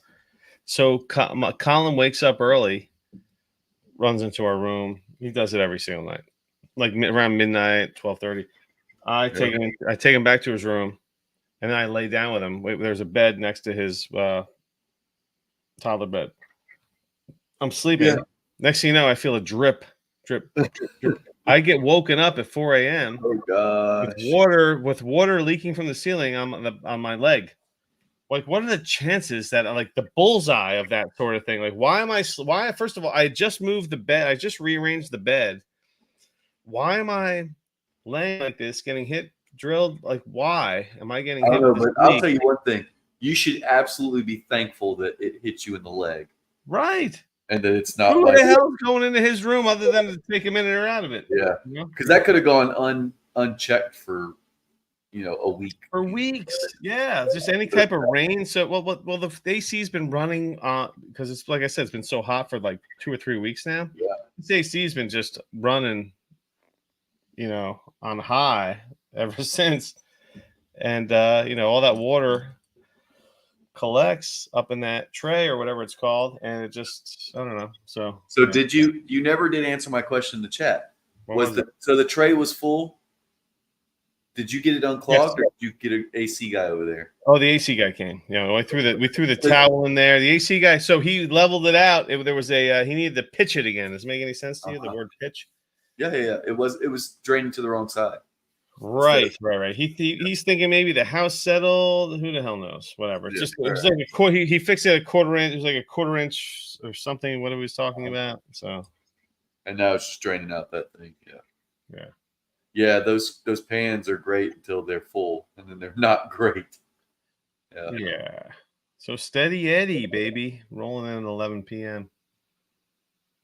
We're gonna roast the shit out of his. We're gonna roast the shit out of Eddie's team next week. I almost want to see him right now. I'm not roasting anything right now. I'm saving it. So just letting you know. You went at Yvette's pretty hard at her team. No, I didn't go hard yet, but I'm going to. FF steady. I'm looking at it now.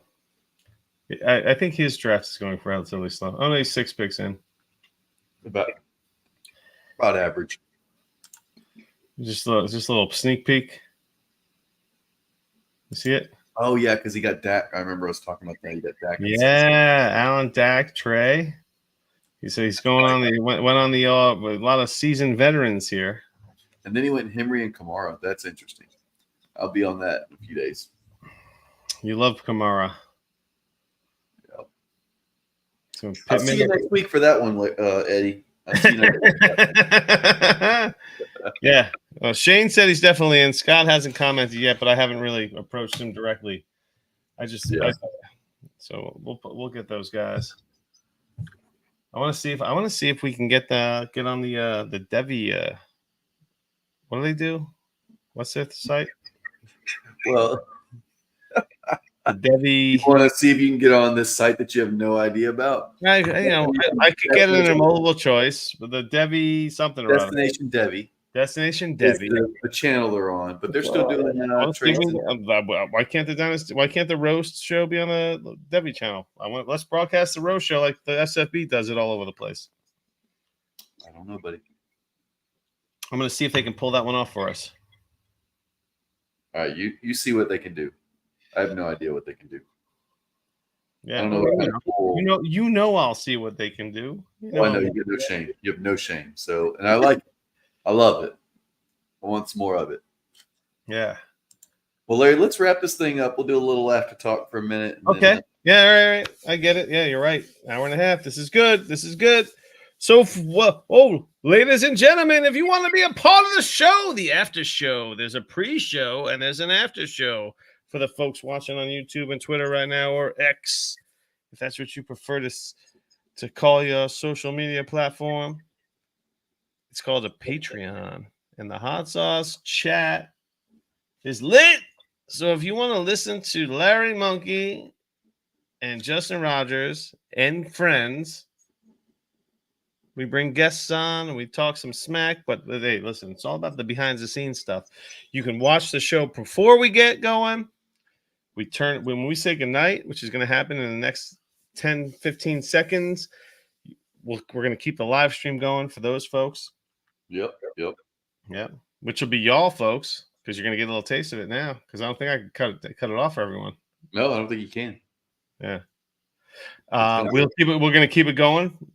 And this is how it works on a Patreon. So if you want to join the Patreon, be a part of the show, be a part of the family, just check it out. And I need to broadcast that link. Just check out the Dynasty Hot Sauce pod, at Dynasty Hot Sauce on Twitter, and you'll see all that good stuff.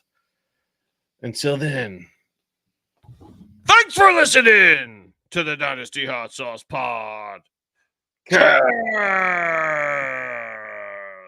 1, 2, 3, 4. There you go. And the bonus for all the people that are not a part of our Patreon family, welcome to the family just for tonight. Unless you want to pay $3 or want to throw 10, that's cool too. But hey, $3 gets you in our Patreon, gets you in the chat. You get your questions answered. You get some of your the Scott Fishbowl. You want to get those questions answered. Your relative, any type of fantasy advice. We have the best guys in the business a part of this group. Yeah, it's fun. It's fun. So $3 to hear like the greatest minds. I mean, all these guys are sharp. We have a bunch of sharps in the league in the chat. We do. We have a bunch of sharps on the Patreon. So, and then we got Larry. Yes. Yeah. We got the guy that took care of business in the Hot Sauce Listener League. Yes or no? Yeah. Here I am. Yes or no? I know you can't admit it, but I've gotten some private messages from folks in the league telling me that I have been killing. Oh, you have been? Yeah. No, you've been doing well. But why can't you just say it? I want to hear. I need to hear you tell me. Did you not listen to me as I just said you've been doing well? What the fuck, Larry? It wasn't loud enough. I didn't hear it. I didn't feel it. I can't yell. There's 2 kids asleep 20 feet from me. I can't yell, Larry. I need you to be. Larry, how you gonna feel about it? How you gonna feel about that trade we made where I gave up those 2 firsts for Brock Bowers? If I get to take a first at the 302, do you know how close that is to happening right now? I don't care. I'm okay with that. I got a guy I wanted to get, I think, with that out of that deal. Right? Well, how'd it go down? I don't know what you did there. Hold on. Let's see. Let's go to the draft and do the view all picks because I got to go back up here. I use the app. So easy to do. All right. I traded. I traded. You took a Dunze. You took a Dunze and McCarthy. Okay. And I took Brock Bowers at 118. So you took a Dunze and McCarthy. I got Bowers and whoever I gave the 302. Right. Which right now, all right. Right now, I feel like I want a Dunze and McCarthy because there's not. I mean, again, unless you still have a shot at Michael Penix right now. I do actually. He's on my short list. You have 2. I think there's 2 Penix left. Or there are 2 Penix. There are 2 Penix left, and there are So I have 16. I'll be the 16th player pick, whatever, coming off the board. Okay. I have 15 people in front of me. All right. Right now, I'm just going to look real quick how many firsts are on the board. And for the folks that have no idea what's going on right now, we're talking about the Dynasty Hot Sauce Listener League. The rookie draft is happening right now. And what's unique about our league is that it's 3 copies of 14 teams. So there's 3 14-team divisions, and all those picks are in this rookie draft. I should say all those players are in this rookie draft, because when I say that, I also mean everyone in this league, which is 42 people, everybody's 26th first is in this league associated with them. So I can take, not so hot sauce's 26th first. I can take Saucealicious's 26th first. I could take Larry's Monkeys first, which is not mine.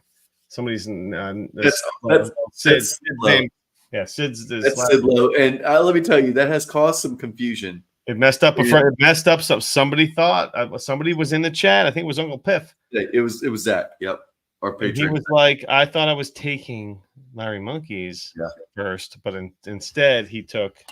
My buddy Trey was like, "You gotta force Scott to change his name." I was like, "No, I don't. I gotta force people to pay more attention." Oh, are you kidding me? He didn't say that, did he? Yeah, he said that. That's the most ridiculous thing I've ever heard. Larry's Monkey is a great team. I told Trey, I just need you to pay more attention. That's it. All right, Troy took his own first, by the way. Because Who wants? Okay. So, yeah, we're at. Xavier Worthy. What's funny is Larry Monkey took Xavier Worthy, and then Larry's Monkey also took Xavier Worthy. The third Xavier Worthy, because there's 3 copies, so there's no more Xavier Worthy. The 3 have gone. Yep.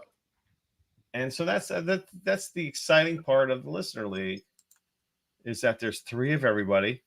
So currently, I'm in line. There are, with Troy taking that pick, I have 15. I will be the 15th pick coming up. There are 13 first rounders still available. This will be the first time, if it happens, the first time that the third rounder or first rounder makes it to the third round. Well, that tells you how deep this class is. Four starting quarterbacks, or 4 potential, pushing a lot of players. Four quarterbacks. In addition, unofficially, let's say, I'll say unofficial, but 6 quarterbacks. When do you see 6? Well, who's the 6th quarterback? Oh gosh, I don't want to. That's no man's land. You have 6 quarterbacks taken in the first round, pushed everyone down in the NFL draft in the first 12 picks. Right. So that's insane. I gotta. So that's why my strategy that all along has been to just jump all over these first round picks. In the second, I took the 63rd pick. I took Xavier Worthy. In a 1 quarterback, this dude's like the 104. He's like the 104, 105. It doesn't make any sense. And I'm getting him in the 63rd pick. Did I want him? No. That's how entitled I am as a dynasty player. I really had my heart set on Brian Thomas, and I fucked up. I was excited about it. I was mentally prepared to take him. I was all about it, and I went to, and I had it auto picked already. The one time I was in the hot sauce league, and I had this auto picked already for Thomas. Did you know that I had this pre-selected? I did not. Yeah, I had auto picked it. That's how all in I was on Brian Thomas for this pick, and someone else in the league had taken Thomas way not early, because who knows what's early and what's not, but he took him with the 120, the 127 POW 25, the 127, and it was so early because that's the 109. So mixed up. It's so mixed up with 26 firsts that I didn't see that taken. So the 127, which is the 27th pick overall. It's the 27th pick overall. Larry, I'm trying to make it easy for you. It's the 109, damn it. No, the 109. Sorry. So it was right where he should have been taken, but then the other 2 copies dropped, but you didn't see it way up there. Terrible. It's such a fumble by me. It was a rookie move. That's what I told you earlier. It's a damn rookie move. Which, if you're looking at players in a multi-copy league, you can't try and just glance at the draft. You need to click on the player and see how many times they're owned. I also wasn't expecting Manolo. What are the chances that he was going to snipe me there? There was 20. There were firsts. I love it. Plays. There was a million firsts. There was still a couple of players out there. Worthy was still out there. Yeah, I love that Manolo got to snipe you. It makes me so happy, and I hope he listens to this and understands what he did to you. It's beautiful. Yeah. Yeah, really disappointed in that snipe. I currently have trade offers out to Madman and Manolo, so we'll see what happens. I know Madman's not going to get back to me, but we'll see. Yeah. Yeah, good luck on that one. Madman did actually reject my trade the other month before he took his. So, good for him.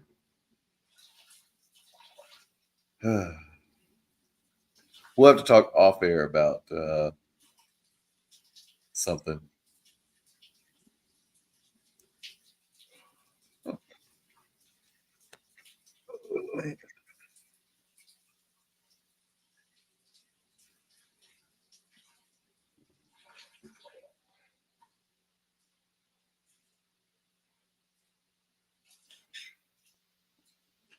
So, Larry, I'm in the market for probably going and getting an electric truck somewhere. Are you still down here? I'm here. Yeah. I'm shopping for a truck. Mine is starting to shit the bed. Well, how many miles are on that thing? 214. It's not a ton. Right. But that's not when you put that kind of mileage, when you put that kind of mileage on a work truck, though, Yeah. Like you're hauling stuff and constantly loading it. It's different mileage than just like driving highway miles. So it's seen better days. An electric truck, that's exciting. You got to plug it in. I do, and I don't have a problem with that. I'm really good about like every night I plug in my truck. I mean, every night I plug in my phone. Like I will not let my phone die. So I don't have a problem with that. Like I can get home, and I think what I'm gonna do is I'm gonna put the charger on my workshop, and then I'll just pull up to the workshop. And then I thought your workshop is I thought it was far in the woods. You have 2 weeks. 2 weeks, baby. No. I thought it was deep in the woods. You're gonna have a. Oh no! It's right next to the house. It's like 60 feet away from the house. Okay. Oh, it's like I can pull right up to it. I just gotta get a drive, like some gravel or something, or see how much more concrete would be just to go there, driveway or something. I'm not sure, but yeah.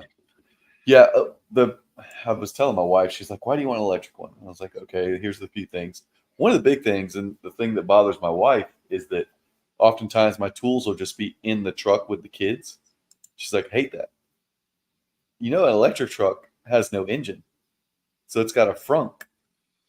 They'll pop up the front engine storage area, empty engine bay, so that's perfect for throwing tools in there. I can't just throw them in the back of my truck; they'll get stolen. That was your first argument. Okay, how'd you do with that one? How'd that go over? Oh no, it was a solid one. Like I've always known that was like a big perk of an electric truck was being able to just throw all my tools in the front and be done with it. Just toss all my saws, drills, etc. Do you have an all saw? You mean a sawzall? Sawzall? Oh, geez, and Pete. Yes, I have a couple sawzalls. You got a couple sawzalls? Dude, I have a couple of everything. That's just how it works. You end up with multiples of everything, except large tools like table saws. I only have one table saw, but I got three miter saws. You got a miter saw. That's like the one that it's got the blade and you just like pull it down to cut wood. I have a 10-inch, a 7 1/4, and then a cordless 6-inch. Fucking Zard again. Look at this guy. Huh? He's the 4 first. This time he's throwing Isaiah Spiller in the mix. He probably thinks it's like he probably thinks that's a legitimate piece. Zard's watching still. I know. Zard, that's not going to move the needle, buddy. You're going to need more than that. Like Isaiah Spiller is a roster clogger at this point. Yes, the Spiller's just like, give me a break, dude. No one's talking about Isaiah Spiller on the Charged Up podcast, and I don't even know if that's the name of a Chargers podcast, but I'm sure there is one that's called that. You should probably help them out with that name. If you're trying to enhance an offer, Isaiah Spiller isn't the one. He's trying to sell him. He's trying to sell his. I know that it's a late second. I know. I get it. I'm selling the same. I'm selling the same story. Yep. He the other day what did you write, Zard? Damn, your team is stacked. After he tried to sell me a few players. It's also I can't get more players right now. I just don't need more players. But my beef is what's okay. So even if you have the last pick in the second round, right? What's that? The 242. Right. It could still be a first. It could still be a 27 first. Yeah, absolutely. Just draft my 27 first in 25. Yeah. And if it's not, it's an early second. Then it's like the 14th best player, or the 16th best player, something like that. No, it'd be the 14th best player. Yeah. Early, so you're either looking at the 14th best player or a first. Yeah. I get that. I mean, I know what you're saying. So he's considering the run DFF pick, which obviously he also could lose in the first round. I mean, it's also potential. It's true. Why are we automatically anointing this guy? We just the last pick. What is the potential? You're one and done. What pick would that be? The one and done pick. Let's go from one extreme to next. I mean, 109. Hard, just like no way. It'd be the 109. So you could either be the 109 or the last pick in the draft. Like so, no, I mean like the 209. So it could be the 2. It would be the third 209. So Could either be the 227 or the 242. So where is Zard? Where do you look? Where you are right now, Zard? What part of the country? Where are you traveling at this day, this week, whatever? You in Canada? No, because he's doing USPS. Are you in Michigan? Are you in Florida? Where are you at today? I'm curious as well. Zard. I can't give another pick off the board. Goat Dynasty. Utah, nice. No wonder he's watching the podcast. There ain't shit to do in Utah. Nothing. So what do you think about? Let's do this. Hammer the steel out with Zard here. I can't give up he has nobody on his team other than Brooks. That is the issue. He doesn't have anyone else, but he can throw. He throws me a third. Zar, try to reschedule and get down to New Orleans on the 4th. Come on, make it happen. Yeah, man. Going to Atlanta doesn't work for anybody. Yeah. I found a truck, Larry. It's in Denver that I want. Yeah. So when? Huh? When is it? Where? When are you gonna get it? No, I don't know if I'm gonna get it. I just found one. I want an extended range because the standard range is only 230 miles. How long is the drive from Denver to Mississippi? Let's see, maybe 16, 15 hours here. Let me just plug it in, Denver. But I could just get it delivered. But my wife is not keen on that. I've bought 2 trucks sight unseen. I can meet you. I met you in Denver. We can hang with the Superflex dude. Can make it like a little trip. We can hang out Monday. Mommy is out there. I met both of them when I visited. My brother-in-law lives out there. We have a place to stay. Yeah. You have a place to stay if you go out there because I'll meet you out there. Yeah, I gotta figure out. It's not ideal. I'd rather get the truck shipped to me, but I'd have to convince my wife to let me buy a truck. Well, it's gonna save you. If it's gonna save you like $1,000 or something like that, it's gonna save you. Well, you gotta think. Then I gotta drive it back, so I'm losing a couple days of work. Oh yeah, is that a factor in? So what if he throws in a 26 third? So now you get 2 26 thirds and a 4th.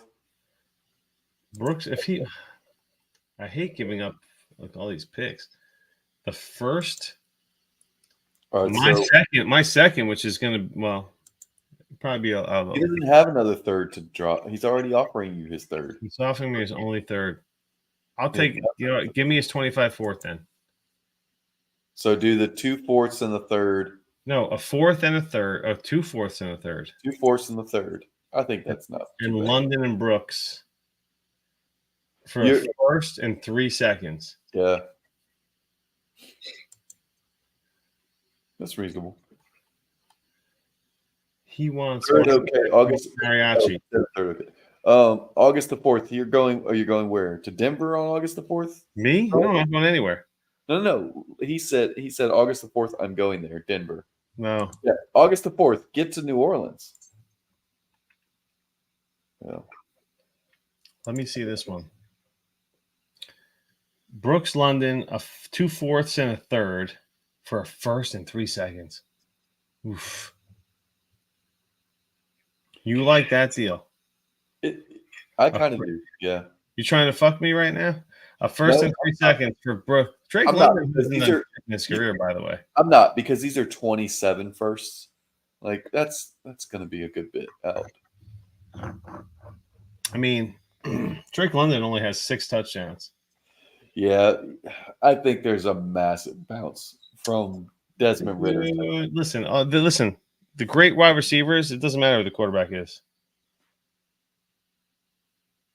It doesn't. Like Garrett Wilson, all right? Garrett Wilson.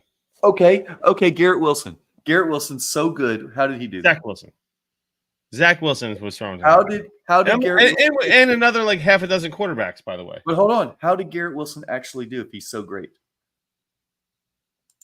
How did he do if he's so great? What do you think?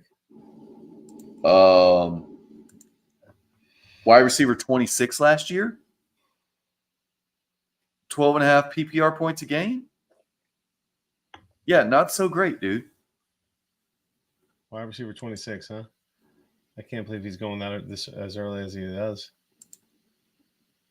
All right, Zard, ball's in your court. What do you think? Y'all made a deal. He made the deal? I just got a text that said that y'all got a deal done. Holy shit, Zard makes the deal. Holy shit. I have an invalid roster right now. Yeah. I'm sure you've got somebody you can drop. one guy. Yeah. Steady Eddie's in on this one. Coming in hot. London will be a top 12 wide receiver. Dude, Zard is piling up first. I will say that. Have you seen? Well, I know Steady likes to collect the first. I'm almost kicking myself to not look at his team. Oh, look at Zard's team right now. He has 4 firsts next year, 4 firsts in 26. I know Steady likes the fucking firsts. Yeah, and he's going to end up with like 3 or 4 firsts in 27. Yeah. Woo. Probably could have got a. And he's got his own the next 2 years. Probably could have got a QB. I probably could have got a QB out of Steady if I threw out that offer to him. I think you got to move that other second for a QB somewhere. I know it's not like a Russell Wilson or a Deshaun Watson. You could make a deal for those guys. They're cheap, but they're useful. Hold on a second here. Like, who would you rather have right now, Russell Wilson or Geno Smith?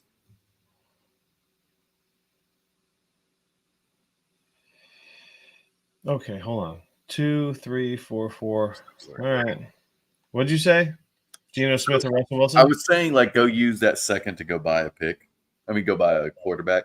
You don't have to do it right now, obviously. You got a couple months, but I was saying, like, trying to go get a Deshaun Watson or a Russell Wilson. I know you don't like those names. No, I know. I get it. But they're useful names. And then I said, realistically, who would you rather have, Russell Wilson or Geno Smith? Probably Russ. I think Russ has the better floor and the better ceiling. Yeah. And, I mean, if you look at his numbers last year, they're great. They only benched him so he wouldn't put up nice numbers. Right. Yeah. Yeah, they wanted to make sure he didn't get hurt and end up with an injury guarantee and whatnot for further years down. They could trade him or cut him in this case. Yeah, because if he'd gotten hurt, he would have had, I think his injury guarantees would have gone up. What's that about? Oh yeah, I was gonna look up QB. So last year, where I can go to find Geno averaged 15.7 points a game. Russell Wilson averaged 17.7, and he's in a much better situation now. I mean, that Denver situation was rough. Now he's got Pickens. He's got who else on that damn team? Oh, Freiermuth. There was, I mean, and a better, just a better situation, a better offense. Najee and Jalen Warren are going to be better than Javonte Williams and whatever else was out there. Samaje Perine. Yeah, I have a starting lineup. You said you don't have one yet? I do have one. Do you? I have a starting lineup, folks. I want to see. We'll see how much. All right, so you got Jaden Daniels and McCarthy. Okay. Brooks when he's healthy. I guess you can say Javonte. Marvin Harrison, Drake London, Lab McConkey, Rome, Xavier Worthy, George Kittle, Laporta, Musgrave. And they're all young. So 1, 2, 3, 4, 5, 6, 7, 8, 9, 10, 11. Yeah, you got a solid. I mean, there's 12 right there. I just got the error. You must select 11 starters, 13 selected. Who was your 13th guy? Let me guess. Michael Wilson. Luke Musgrave. I had Luke Musgrave. I'm talking like the fringe guy. And Josh Downs. Oh, Josh Downs. Downs and Musgrave. Downs is I think Michael Wilson too. I think Michael Wilson's a better start than than Josh Downs this year. Downs is the wide receiver 2 in Indianapolis. Downs is on the depth chart is number 2. Yeah, Michael Wilson is the wide receiver 2 in Arizona. But there is some Trey McBride interference, whereas who's in Indy? Jelani Woods. It's like there's no one else. Jonathan Taylor doesn't really catch too many balls. So I know they have like 3 other Josh Downs on their team, but he's currently listed as a wide receiver 2. So who knows if Anthony Richardson can support anyone, because we haven't seen him do anything. Well, he supported Michael Pittman for those 3 games. Pittman was good last year. 3 games is just such a. I know. I get it. I took Pittman in SFB, banking on that connection again. And the fact that there's just nobody there. I mean, I feel like Zard got a good deal on this one. It's really good for him with his team situation. That's for sure. He will get the 101 now. Yeah, he will get a 101. My whole deal is I just have a lot of potential. I'm the potential team. Yep. Like these guys could hit the ground. These guys could hit it like week 13. You might be looking at a 2026 team or a 2025 team instead of a 2026. Right. Like I said, like everyone will start hitting their stride in like week 13, and I'll be out of it. But whatever. I still have some 4th round picks in this draft, so I'll get some 3rd rounders that might. You never know. Like Corley might fall to me. Who knows? Package 2 up to move up to grab a guy. I might be able to grab another starter. The way this draft's been going, right? Who the hell is Mitchell? Oh, Jesus. Come on, Zard. AD Mitchell. Yeah, whatever. He was being out-targeted by Xavier Worthy. I'm not worried about Michael Pittman.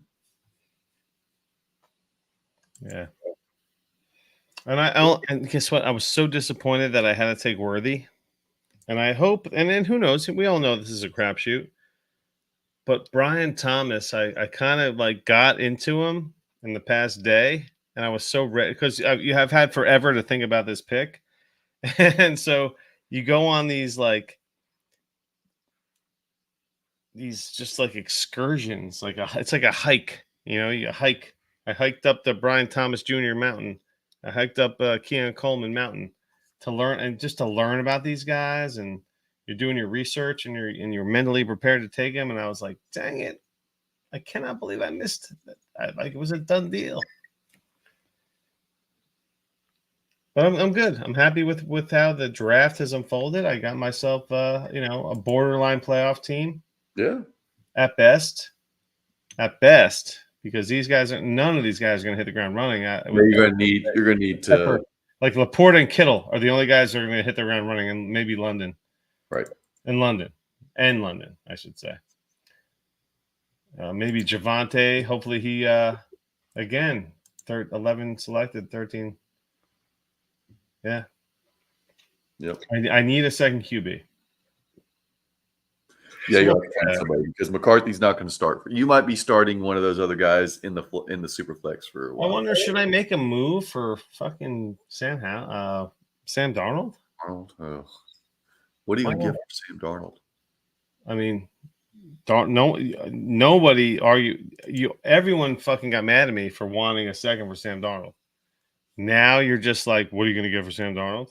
Well, yeah, we all thought you were a dumbass for trying to get a second for Sam Darnold, and now you're like, well, I mean, everybody knows it's cheap as hell.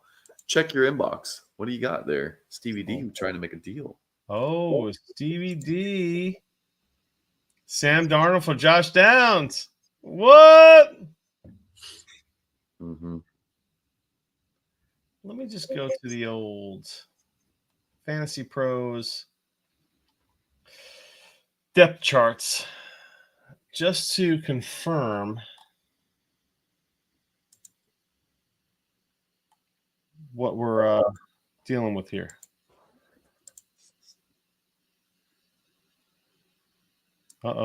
Cousins. I have a Cousins offer here, potentially. No, you don't have a Cousins offer. You have him saying he's got Cousins.